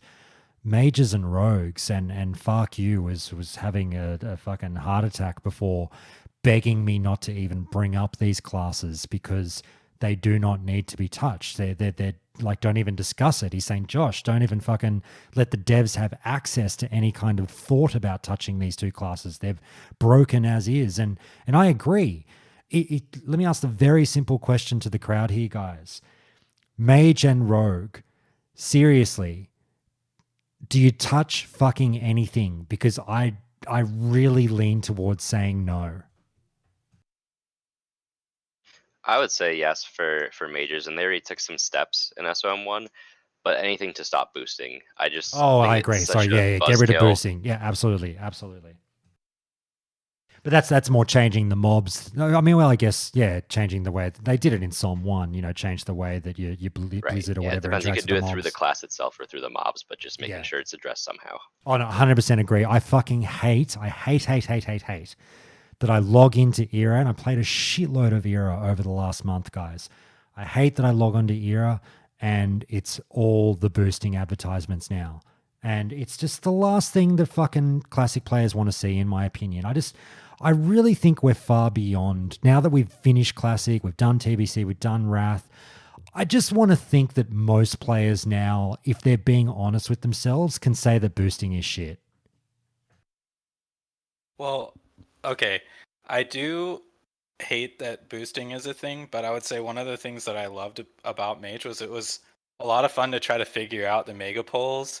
And I wasn't really into just, selling boosts. I did it for a little while, but for me it's like as soon as I figured out how to do it really well, I wasn't quite as interested in just doing it over and over. Oh, I don't But- doubt that, Meow. I agree. It's a lot of fun to work out and test yourself as a player.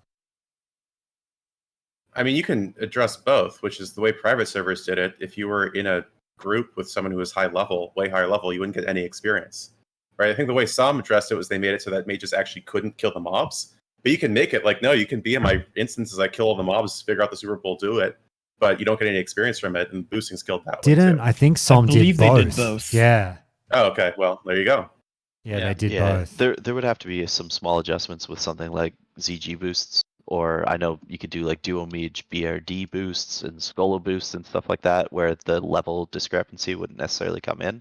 But I agree. I also had a blast learning all the Mage boosts. I never boosted anybody. I just did them solo, but they were very fun to do. So it would be nice to be able to figure out some of that as like gold farms or whatever, solo gold farms, or just like you say, as a test of skill. So, I mean, is that it, guys? Is it like the only thing I want to see with mages is that maybe we get rid of the boosting meta? Outside of that, are we not touching them in performance or anything like that? I mean, I would nerf their numbers, them and rogues. You would I nerf think them. I want to triangulate towards Warlock, but I understand that's maybe not the most that's not the most fun answer. No, but I hear what you're saying. I understand it. Like, I definitely get where you're coming from. Sorry, go Meow. I think probably a popular idea would be something that breaks the whole one button rotation. Yeah. And if there was a way that like arcane missiles was also part of the rotation, or I don't really have a great idea about it yet, but Well, yeah, Turtle introduced a slightly heavier hitting arcane missiles, and that's the only thing I was considering with mages was like, but it would involve probably maybe a little bit of a, well, not necessarily a nerf, but you'd have to change something. Like, people talk about how they love the procs again in Wrath with Mage. Like, do you give them a slightly more I'm all for giving them a more interactive, fun rotation, but not necessarily buffing their output, if that makes sense.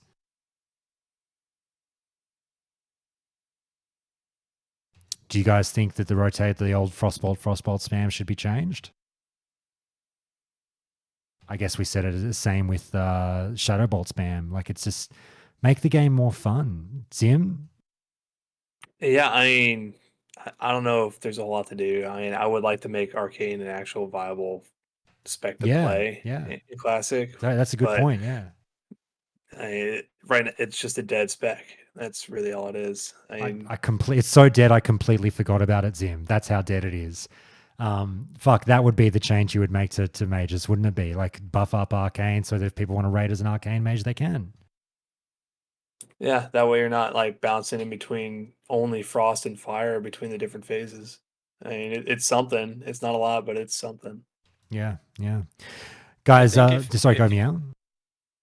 I was gonna say, I think if you had in the arcane tree something that made arcane missiles good enough to be, put in there with frostbolt occasionally, like a proc, but you still have, like, in the deep frost spec, you have I think it's called like Winter's Chill, so it's worth it to have a deep frost mage that maybe doesn't use arcane missiles. I don't know. I would so you go something like maybe when you build up Winter's Chill, it unlocks it, or like once you get 5 crits with your Frostbolt, you get a freebie fucking instacast arcane missiles or some shit. I don't know, something. Yeah, basically like almost like a maelstrom, the Shaman's maelstrom, except oh, you got 5 stacks of frostbolt or ignite or whatever you get. Here's an instant arcane missiles or something crazy. And someone will be screaming they literally did this with Wrath, but yeah, it's something along those Magic lines. missiles Yeah. in Wrath it's there you go. And they have something similar in Kata with Frost with the 5 icicle stacks and then an Ice Lance. Something with that. There so you go. Fingers There of you go. Frost, Yeah. I think. There you go. So, guys, sorry, someone was going to say something.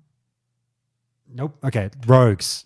Anything? I don't want to touch these pricks. I think Nerf them into the dirt. Fuck rogues. Suck. Fuck rogues. Yeah, fuck can rogues. I just bring up? Finally, guys. Can I bring up the one point that people are going to fucking lose their minds? I'm almost hesitant to say it because I say one thing a year on this show that people lose their fucking minds over. Can I guess? Yeah, guess. Is it cheap shot and kidney shot on the DR? It's the stun lock, yeah. So Yeah. But here's the thing, Manny. My stance on it might shock people. I think it should stay. I think that is what makes classic moment. Do you know what I mean? But I want to hear from you guys whether you agree with me or not. Manny, let's start with you. I mean, it infuriates me, but I agree. It's one of the classic things, and I don't think you can take that away from rogues. It's just so core to their identity, and it's what makes people want to play rogues. I think if you took away the stun lock, resetting, all that stuff, I think that would be absolutely just sadistic, and I don't think you could do that. The only thing I would say is maybe figure out a way to get rid of the thing where they can sap you and cheap shot you through the sap and it doesn't break the sap, so they can build combo points infinitely. I think that part is kind of broken and not intended. But as far as the cheap shot, kidney shot, blind, sap all being on different DRs, I think that's core to classic for rogues. Fred, no, you don't like rogues, but how do you feel about that? Oh, no. I mean, I agree with Manny. I have no issue with that. My only issue with them is their PvE damage. As far as I'm concerned, that has nothing to do with PvE damage. So you're just saying hit them with the nerf stick in PvE. Right. I mean, that would of course nerf them PvP as well. But I mean, you could tailor the nerfs towards combat. I mean, one of the major things they have that gives them damage, for example, which only affects PvE, is they get +5 weapon skill to all weapons. They got that in patch 1.12 or patch 1.11. That was only in for a very small fraction of Vanilla's overall lifespan. I'm not a no changer, but I'm so used to making arguments tailored towards them. But that's my argument tailored towards you. And my argument tailored towards people who care about balance is, look, they're doing too much PvE damage. This would have no effect on their PvP damage and would only affect their PvE damage. Take away that +5 weapon skill talent. Yeah. You'll get some fun fan mail after this episode, Fred, because I think I'm with a lot of people where I'm like, don't nerf anyone, just buff others. But I love that you're the contrarian and you're saying, fuck them, nerf them. So that'll have some fun comments coming your way. You other guys, Gally, Zim, Meow, Gleb, Rogues, let's just finish it up here, guys. Are you on Yeah. board with the stun lock, or do you think it should be changed? I would change it. I think it's BS. One of my experiences in when you're playing Moonkin and you're on your mount, it's very easy to get you sapped, and one of the things about that's your only saving grace as Moonkin is if you're in Moonkin form. So if you just get sapped when you're just riding your thing along, you're a leather wearer that is extremely easy to kill in a full stun lock. So I really don't like that. But I did play Rogue a lot in vanilla, and I absolutely love them in PvE. I think we were very lucky because we had Snowme, who was just really good at making guides, and so I just had a blast in PvE. Good stuff. Zim, Gleb, Galley, what do you reckon? I honestly, I think the stun lock is hilarious. I absolutely hate it when it happens to me, but I played a rogue in classic for a very small amount of time, and that's the only reason I did it was the PvP. So I just stun lock and just go to town. I think it's an integral part of classic being a rogue, and I think it's indicative of the type of person who plays that class. Fair enough. Galley? As much as I hate rogues, I think the stun lock's fine. I mean, I feel like that's one of those core classic things. I do think the messing around with the sap and fucking with someone is a bit annoying. I don't know if it's intended or not, but it is what it is. And I personally, as much as I dislike rogues, I don't think they should get hit with the nerf bad in PvE. They're at the end of the day, they're playing a rogue and they're pressing Sinister Strike as their core rotation. The only change I would have, and it's a selfish one, is get them off the warrior token. A lot of us warriors, unless you were tanks, didn't get your tier, and I know it's not good, but it looks cool. So it's I went back and farmed it in TBC, but that's just a selfish change. Fair enough. Gleb? Yeah, I keep the stun lock. I feel like it's something that everyone loves to hate. It's just part of the classic identity to get stun locked by rogue and just be like, who the fuck designed this class? But it's part of the experience. I think you got to keep it. Oh, well, there you go. It's interesting to hear that, yeah, the majority of us were on board with that. I thought maybe we'd be a little bit more, that Meow would have a few more people agreeing with him, but there you go. That's how it is.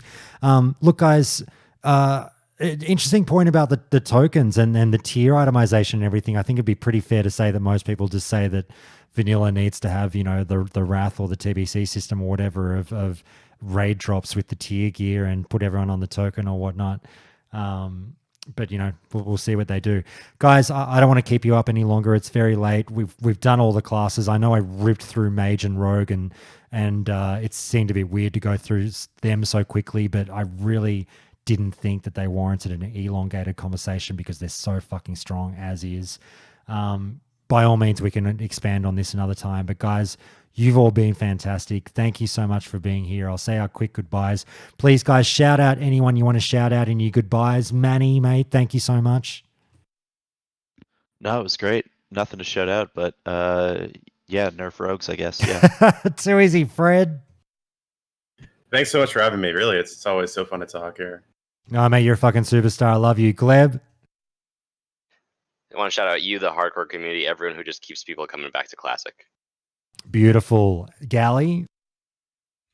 Just happy to be here. Shout out Triumvirate on Peggle. Been here since October of 2019 in the same guild, which I think is just a really cool thing. And I hope other people, are able to do that and share their guild and the passion that they have and playing with the people that they enjoy. So thanks for having me. I'd love to come on and talk some more season.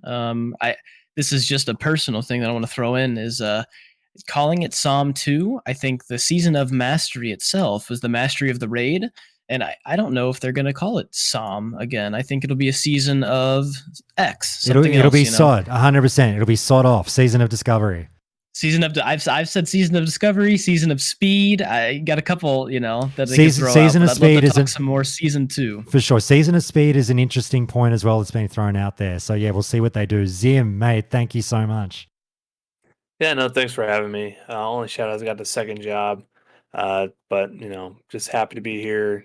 Took a little break from the game, happy to get back into it, and I think this is a great little re-entry. So thanks. Beautiful. We're all ready to do it again. Meow Furion, thank you so much. Yeah, I would put forward Season of Boom. I think that would be a good one. But yeah, I guess maybe shout out to Brian Birmingham. Thank you for all your time on the WoW team. For sure. You rock. For sure. Well said. Absolutely. And, hopefully a shout out to the Classic team in general, who are hopefully hard at work on this, season of Mastery 2 or season of Discovery or season of X that we can't stop speculating about, but we know fuck all about. Please, Classic team, fucking announce this thing. You're killing us. Guys, thank you so much. You've all been brilliant. I'll end the stream there and I'll speak to you all later. Guys, hang on 1 second. I'll say goodbye to you off stream. Bye, stream. Thanks so much, everyone. We'll talk to you later.